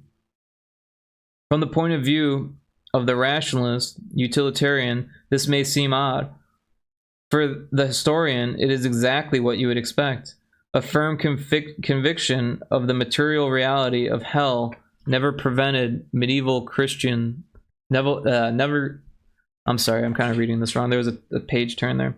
A firm conviction of the material reality of hell never prevented medieval Christians from doing what their ambitions, lust, or covetousness suggested. Lung cancer, traffic accidents, and the millions of miserable and misery-creating alcoholics are facts even more certain than was in Dante's day, the fact of the Inferno. But all such facts are remote and unsubstantial compared to the near felt fact of a craving, here and now, for a release of sedation, for a drink or a smoke. Ours is the age, among other things, of the automobile and of rocketing population. Alcohol is incompatible with safety on the roads, and its production, like that of tobacco, condemns to virtual sterility many millions of acres of the most fertile soil. The problems raised by alcohol and tobacco cannot, it goes without saying, be solved by prohibition. The universal and ever-present urge to self-transcendence is not to be abolished by slamming the currently popular doors in the wall. The only reasonable policy is to open other, better doors in the hope of inducing men and women to exchange their old habits for new and less harmful ones. Some of these other, better doors will be social and technological in nature, others religious or psychological, others dietetic, educational, athletic. But the need for frequent chemical vacations from intolerable selfhood and repulsive surroundings will undoubtedly remain. What is needed is a new drug which will relieve and console our suffering species without doing more harm in the long run than it does good in the short. Such a drug must be potent in minute doses and synthesizable. If it does not possess these qualities, its production, like that of wine, beer, spirits, and tobacco, will interfere with the raising of indispensable food and fibers. It must be less toxic than opium or cocaine, less likely to produce undesirable social consequences than alcohol or the barbiturates, less inimical to heart and lungs than the tars of nicotine and cigarettes. And on the positive side, it should produce challenges in consciousness more interesting, more intrinsically valuable than mere sedation or dreaminess, delusions of omnipotence, or release of inhibition. To most people, mescaline is almost completely innocuous. Unlike alcohol, it does not drive the taker into the kind of uninhibited action which results in brawls, crimes of violence, and traffic accidents. A man under the influence of mescaline quietly minds his own business. Moreover, the business he minds is an experience of the most enlightening kind, which does not have to be paid for, and this is surely important, by a compensatory hangover of the long-range consequences of regular mescaline taking. We know very little. The Indians who consume peyote buttons do not seem to be physically or morally degraded by the habit. However, the available evidence is still scarce and sketchy. Although obviously superior to cocaine, opium, alcohol, and tobacco, mescaline is not yet the ideal drug. Along with the happily transfigured majority of mescaline takers, there is a minority that finds the drug only hell or purgatory. Moreover, for a drug that is to be used like alcohol for general consumption, its effects last for an inconveniently long time. But chemistry and physiology are capable nowadays of practically anything. If the psychologists and sociologists will define the ideal, the neurologists and pharmacologists can be relied upon to discover the means whereby that ideal can be realized, or at least for perhaps this kind of ideal can never, in the very nature of things, be fully realized. More nearly approached than in the wine-bibbing past, the whiskey-drinking, marijuana-smoking, barbiturate-swallowing present, the urge to transcend self-conscious selfhood is, as I have said, a principal appetite of the soul.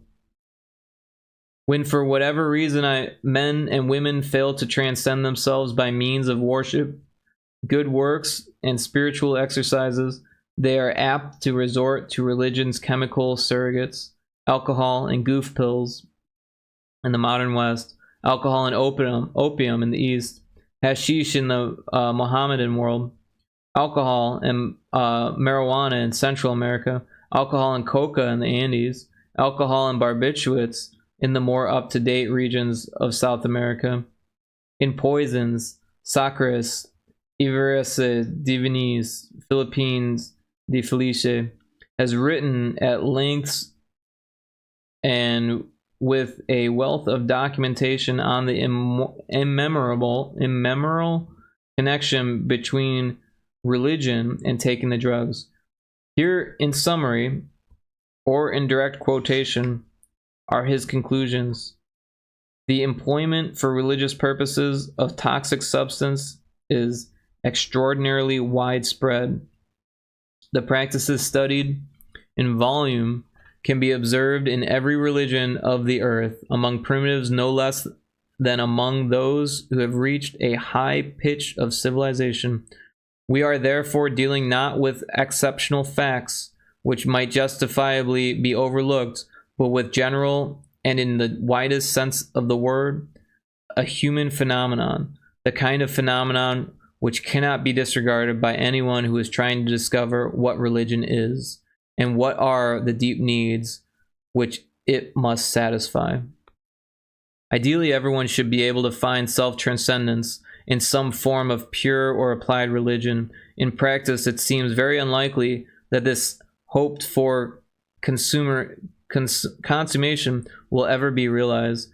There are, and doubtless there always will be, good churchmen and good churchwomen for whom, unfortunately, piety is not enough.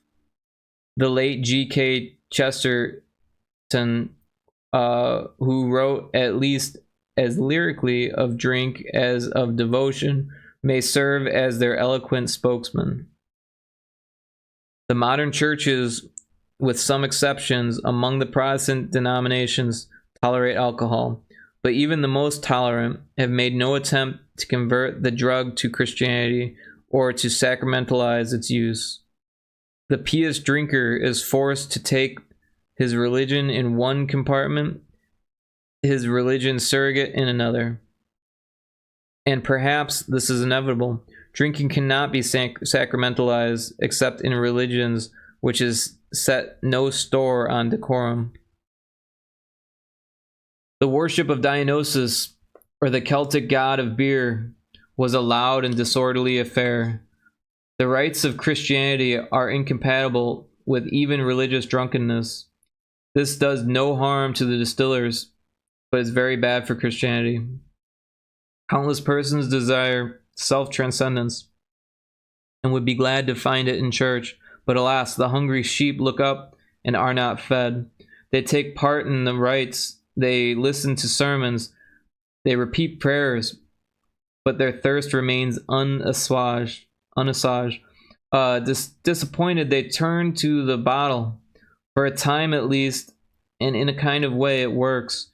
Church may still be attended, but it is no more than the musical bank of Butler's Erewhon. God may still be acknowledged, but he is God only on the verbal level, only in a strictly Pickwickian sense. The effective object of worship is the bottle, and the sole religious experience is that state of uninhibited and belligerent euphoria which follows the ingestion of a third cocktail. We see then that Christianity and alcohol do not and cannot mix. Christianity and mescaline seem to be much more compatible. This has been demonstrated by many tribes of Indians, from Texas to far north as Wisconsin. Among these tribes are to be found groups affiliated with the Native American Church, a sect whose principal rite is a kind of early Christian agape, or love feast, where slices of peyote take the place of sacramental bread and wine. These Native Americans regard the cactus as God's special gift to the Indians, and equate its effects with the workings of the divine spirit. Professor J.S. Slotkin, one of the very few white men ever to have participated in the rites of a peyoteist congregation, says his fellow worshippers that they are certainly not stupefied or drunk. They never get out of rhythm or fumble their words, as a drunken or stupefied man would do. They're all quite courteous and considerate of one another. I have never been in any white man's house of worship where there is either so much religious feeling or decorum. And what, we may ask, are these devout and well-behaved peyotists experiencing? Not the mild sense of virtue which sustains the average Sunday churchgoer through 90 minutes of boredom. Not even those high feelings inspired by thoughts of the Creator and the Redeemer, the Judge and the Comforter, which animate the pious. For these Native Americans, religious experience is something more direct and illuminating, more spontaneous, less the homemade product of the superficial, self-conscious mind. Sometimes, according to the reports collected by Dr. Slotkin, they see visions which may be of Christ himself. Sometimes they hear the voice of the Great Spirit. Sometimes they become aware of the presence of God and of those personal shortcomings which must be corrected if they are to do his will. The practical consequences of these chemical openings of doors into other worlds seem to be wholly good. Dr. Slotkin reports that habitual peyotists are on the whole more industrious, more temperate. Many of them abstain altogether from alcohol, more peaceable than non-peyotists. A tree with such satisfactory fruits cannot be condemned out of hand as evil. In sacramentalizing the use of peyote, the Indians of Native American Church have done something which is at once psychologically sound and historically respectable. In the early centuries of Christianity, many pagan rites and festivals were baptized, so to say, and made to serve the purposes of the church. These jollifications were not particularly edifying, but they assuaged a certain psychological hunger, and instead of trying to suppress them, the earlier missionaries had the sense to accept them for what they were. Soul-satisfying expressions of fundamental urges, and to incorporate them into the fabric of the new religion. What the Native Americans have done is essentially similar. They have taken a pagan custom, a custom incidentally far more elevating and enlightening than most of the rather brutish carousels and murmuries adopted from European paganism and given it a Christian significance.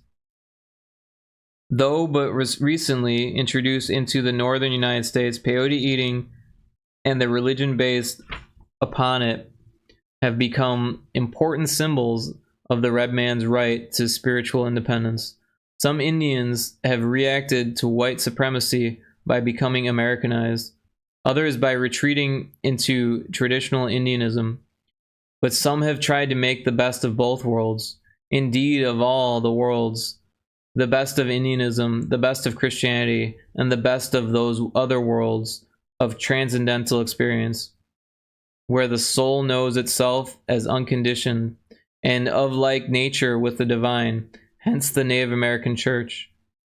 In it, two great appetites of the soul, the urge to independence and self-determination, and the urge to self-transcendence, were fused with and interpreted in the light of a third, the urge to worship, to justify the ways of God to man, to explain the universe by means of coherent theology.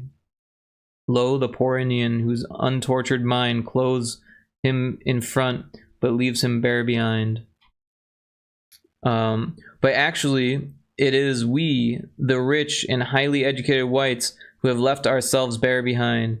We cover our anterior nakedness with some philosophy, Christian, Marxian, fruto-cyclist, but abaft, we remain uncovered at the mercy of all the winds of circumstance. The poor Indian, on the other hand, has had the wit to protect his rear by supplementing the fig leaf of theology with the breechcloth of transcendental experience. I'm not so foolish to equate what happens under the influence of mescaline or any other drug prepared or in the future preparable with the realization of the end of and ultimate purpose of human life, enlightenment, the beatific vision. All I'm suggesting is that mescaline experience is what Catholic theologians call a gracious grace, not necessary to salvation, but potentially helpful and to be accepted thankfully, if made available, to be shaken out of the ruts of ordinary perception, to be shown for a few timeless hours the outer and inner world, not as they appear to an animal obsessed with survival or to a human being obsessed with words and notions, but as they are apprehended, directly and unconditional, by mind at large. This is an experience of unestimable value to everyone, and especially to the intellectual. For the intellectual is by definition the man for whom, in Goethe's phrase, the word is essentially fruitful. He is the man who feels that what we perceive by the eye is foreign to us as such and need not impress us deeply.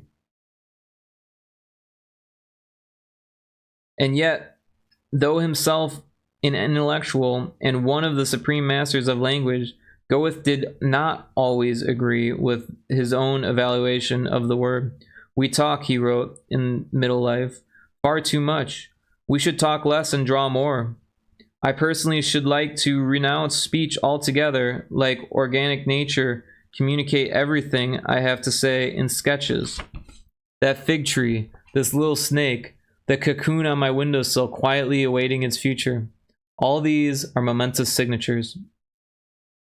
A person able to decipher their meaning properly would soon be able to dispense with the written or spoken word altogether. The more I think of it, there is something futile, mediocre, even, I am tempted to say, foppish about speech. By contrast, how the gravity of nature and her silence startle you when you stand face to face with her, undistracted before a barren ridge or in the desolation of the ancient hills. We can never dispense with language and other systems. For it is by means of them, and only by their means, that we have raised ourselves above the brutes, to the level of human beings. But we can easily become the victims as well as the beneficiaries of these systems. We must learn how to handle words effectively, but at the same time we must preserve, and if necessary, intensify our abilities to look at the world directly, and not through that half-opaque medium of concepts which distorts every given fact into all too familiar likeness of some generic label or explanatory abstraction. Literary or scientific, liberal or specialist, all of our education is predominantly verbal and therefore fails to accomplish what it is supposed to do. Instead of transforming children into fully developed adults, it turns out students of the natural sciences who are completely unaware of nature as a primary fact of experience. It inflicts upon the world students of the humanities who know nothing of humanity, their own or anyone else's. Gestalt psychologists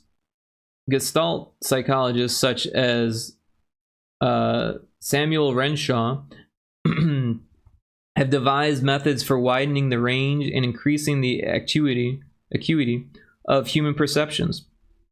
But do our educators apply them? The answer is no. Teachers in every field of psychophysical skill, from seeing to tennis, from tightrope walking to prayer, have discovered by trial and error the conditions of optimum functioning within their special fields. But have any of the great foundations financed a project for coordinating these empirical findings into a general theory and practice of heightening creativeness? Again, as far as I'm aware, the answer is no. All sorts of cultists and queer fish teach all kinds of techniques for achieving health, contentment, peace of mind, and for many of their hearers, many of these teaching techniques are demonstrably effective, but do not see respectable psychologists, philosophers, and clergymen boldly descending into those odd and sometimes malodorous wells at the bottom of which poor truth is so often condemned to sit. Yet once more the answer is no. And now look at the history of mescaline research. 70 years ago, men of first-rate ability described the transcendental experience which come to those who, in good health, under proper conditions, and in the right spirit, take the drug. How many philosophers, how many theologians, how many professional educators have had the curiosity to open this door in the wall? The answer, for all practical purposes, is none. In the world where education is predominantly verbal, highly educated people find it all but impossible to pay serious attention to anything but words and notions. There is always money, for there are always doctorates in the learned foolery of research into what, for scholars, is the all-important problem. Who influenced whom to say what, when? In this age of technology and verbal humanities, the verbal humanities are honored. The nonverbal humanities, the arts of being directly aware of the given facts of our existence, are almost completely ignored.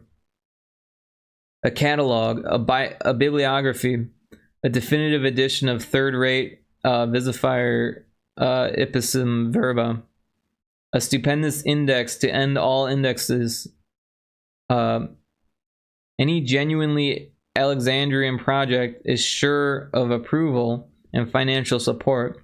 But when it comes to finding out how you and I, our children and grandchildren, may become more perceptive, more intensely aware of inward and outward reality, more open to the spirit, less apt by psychological malpractices to make ourselves physically ill, and more capable of controlling our own autonomic nervous system when it comes to any form of nonverbal education, more fundamental and more likely to be of some practical use than Swedish drill, no really respectable person in any really respectable universe or church will do anything about it. Verbalists are suspicious of nonverbal rationalists. fear the given non-rational fact, intellectuals feel that what we perceive by the eye or in any other way is foreign to us as such and need not impress us deeply. Besides, this matter of education in the non-verbal humanities will not fit into any other or any of the established pigeonholes.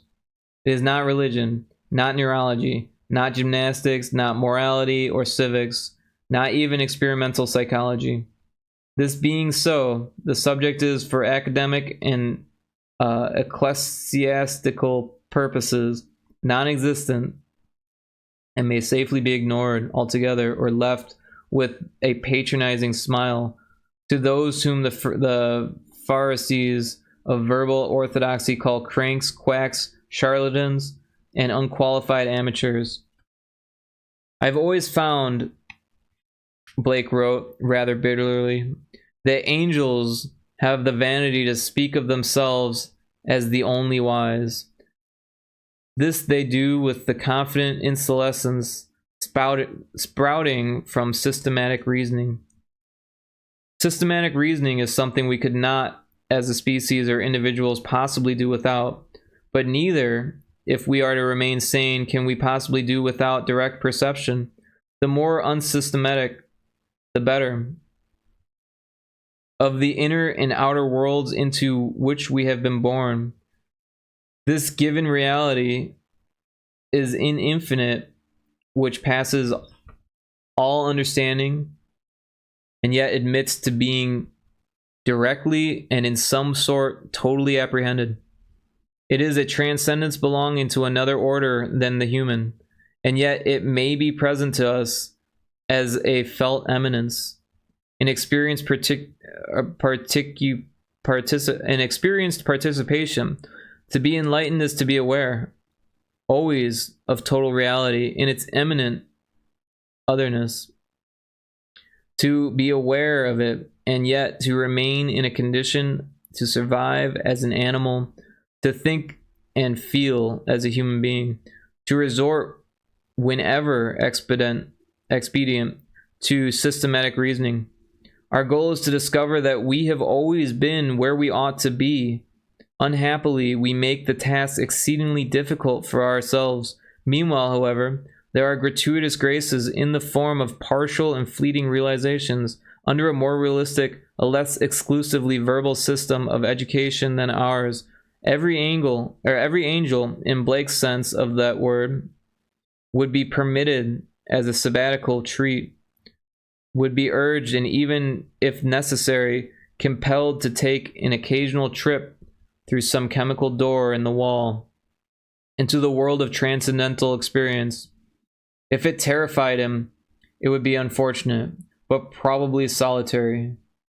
If it brought him a brief but timeless illumination, so much the better. In either case, the angel might lose a little of the confident insolence sprouting from systematic reasoning and the consciousness of having read all the books. Near the end of his life, Aquinas experienced infused contemplation. Thereafter, he refused to go back to work on his unfinished book. Compared with this, everything he had read and argued about and written, Aristotle and the sentences, the questions, the propositions, the majestic summas, was no better than the chaff or straw. For most intellectuals, such a sit-down strike would be inadvisable, even morally wrong. But the angelic doctor had done more systematic reasoning than any 12 ordinary angels, and was already ripe for death. He had earned the right, in those last months of his morality, to turn away from merely symbolic straw and chaff to the bread of actual and substantial fact. For angels of a lower order, and with better prospects of longevity, there must be a return to the straw. But the man who comes back through the door in the wall will never be quite the same as the man who went out. He will be wiser, but less cocksure, happier, but less self-satisfied, humbler in acknowledging his ignorance, yet better equipped to understand the relationship of words to things, of systematic reasoning to the unfathomable mystery which it tries forever vainly to comprehend. And that is all. That was the entire book. There is Heaven and Hell on here, but like I said, Heaven and Hell was released later, and it is not public domain, unfortunately. And honestly, of the two, because it gets sold together, like that's what this is. It's both, and this is both also. This one is also both here. This one looks like it's just The Doors of Perception, but Heaven and Hell is actually a better read. The Doors of Perception, to me, is very much so we should pause this ad. Is very much so his like first trip, and he's with, you know, people who are asking him questions. He's kind of brought back down to reality. He's taken off guard, and he's kind of prompted through a series of experiments, really. And it's fun. It's a nice read. It talks about the importance of the experience, but it doesn't go as in depth about the actual experience as Heaven and Hell. And from I haven't read this in like almost 20 years or so, but when I remember reading Heaven and Hell, I remember thinking that it was basically his contemplative thoughts, like written out while he was experiencing them, basically. And I don't really remember all that much, but I remember being astounded and also thinking, I know exactly what he's talking about. And it's like, hallucinogens are interesting because when you give it to a visual person, they will be able to paint, they will be able to draw, they will have visions, much like they explained in Doors of Perception. If you give it to someone who writes, they will write, and Heaven and Hell is what he wrote. And so is The Doors of Perception. You know, he was obviously changed by the experience. But Heaven and Hell is his interpretation of reality. And more, you know, really interesting. But yeah, it's been a long read, and I enjoyed reading it to you. Thank you for letting me do that. Sorry that I'm not the best reader. It is a short book. I think it's only like 70 some odd pages or something like that. I definitely recommend it. And again, thank you so much. Hey, La Lizard, thanks for hanging out. I appreciate it. And thanks for listening. Hope it wasn't totally boring and unenjoyable. Let's get the songs going here. Thanks for reading us the whole book. Yeah, absolutely. I hope you enjoyed it. Like I said, I recommend reading it. You could probably find it on like archive.org or something if you don't want to buy it. It's an old book now, so it's probably readily available. It is public domain. But I also recommend having a copy of it so you can pick it up 20 years later and say, I want to read this to somebody. And yeah, maybe we'll do more reading here. Maybe we'll even do some non-public domain stuff. Who knows? Who knows? Thanks for the stream. I always have some sort of I was away for some of it, but thank you anyways. Yeah, no problem. Thanks for hanging out, Bree. Appreciate you being here. We are closing, and I can turn off the Doors of Perception here. Bye bye. Let's find someone to raid. I have not been looking. Let's see. Some artists. Let's see if we can't find someone brand new.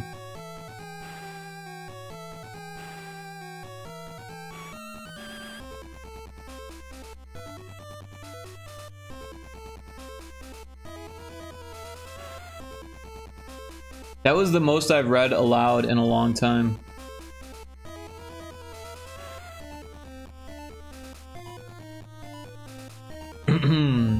Let's look for pixel artists.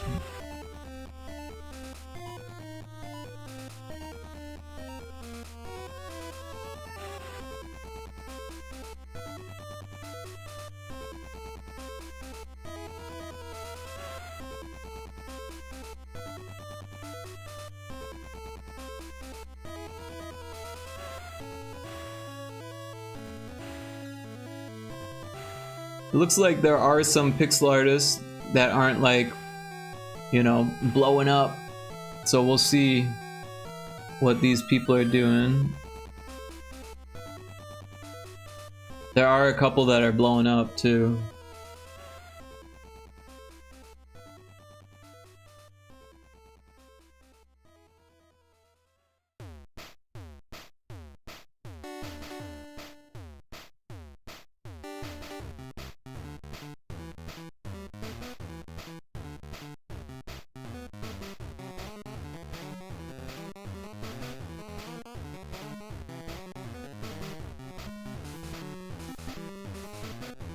Let's raid Pemi 0.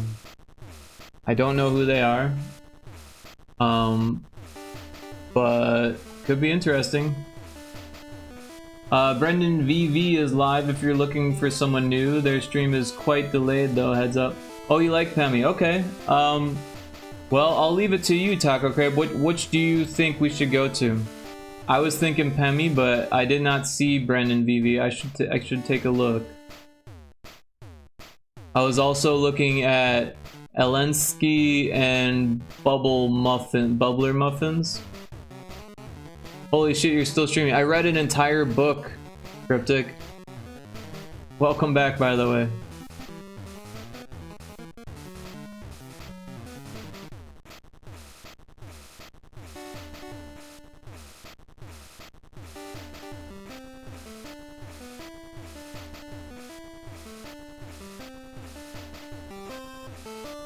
We can raid Pemi because they're a dev. You probably appreciate talking to them more. Oh, cool. All right. Well, I'll keep Brendan in mind for another time. All right. Let's raid Pemi then.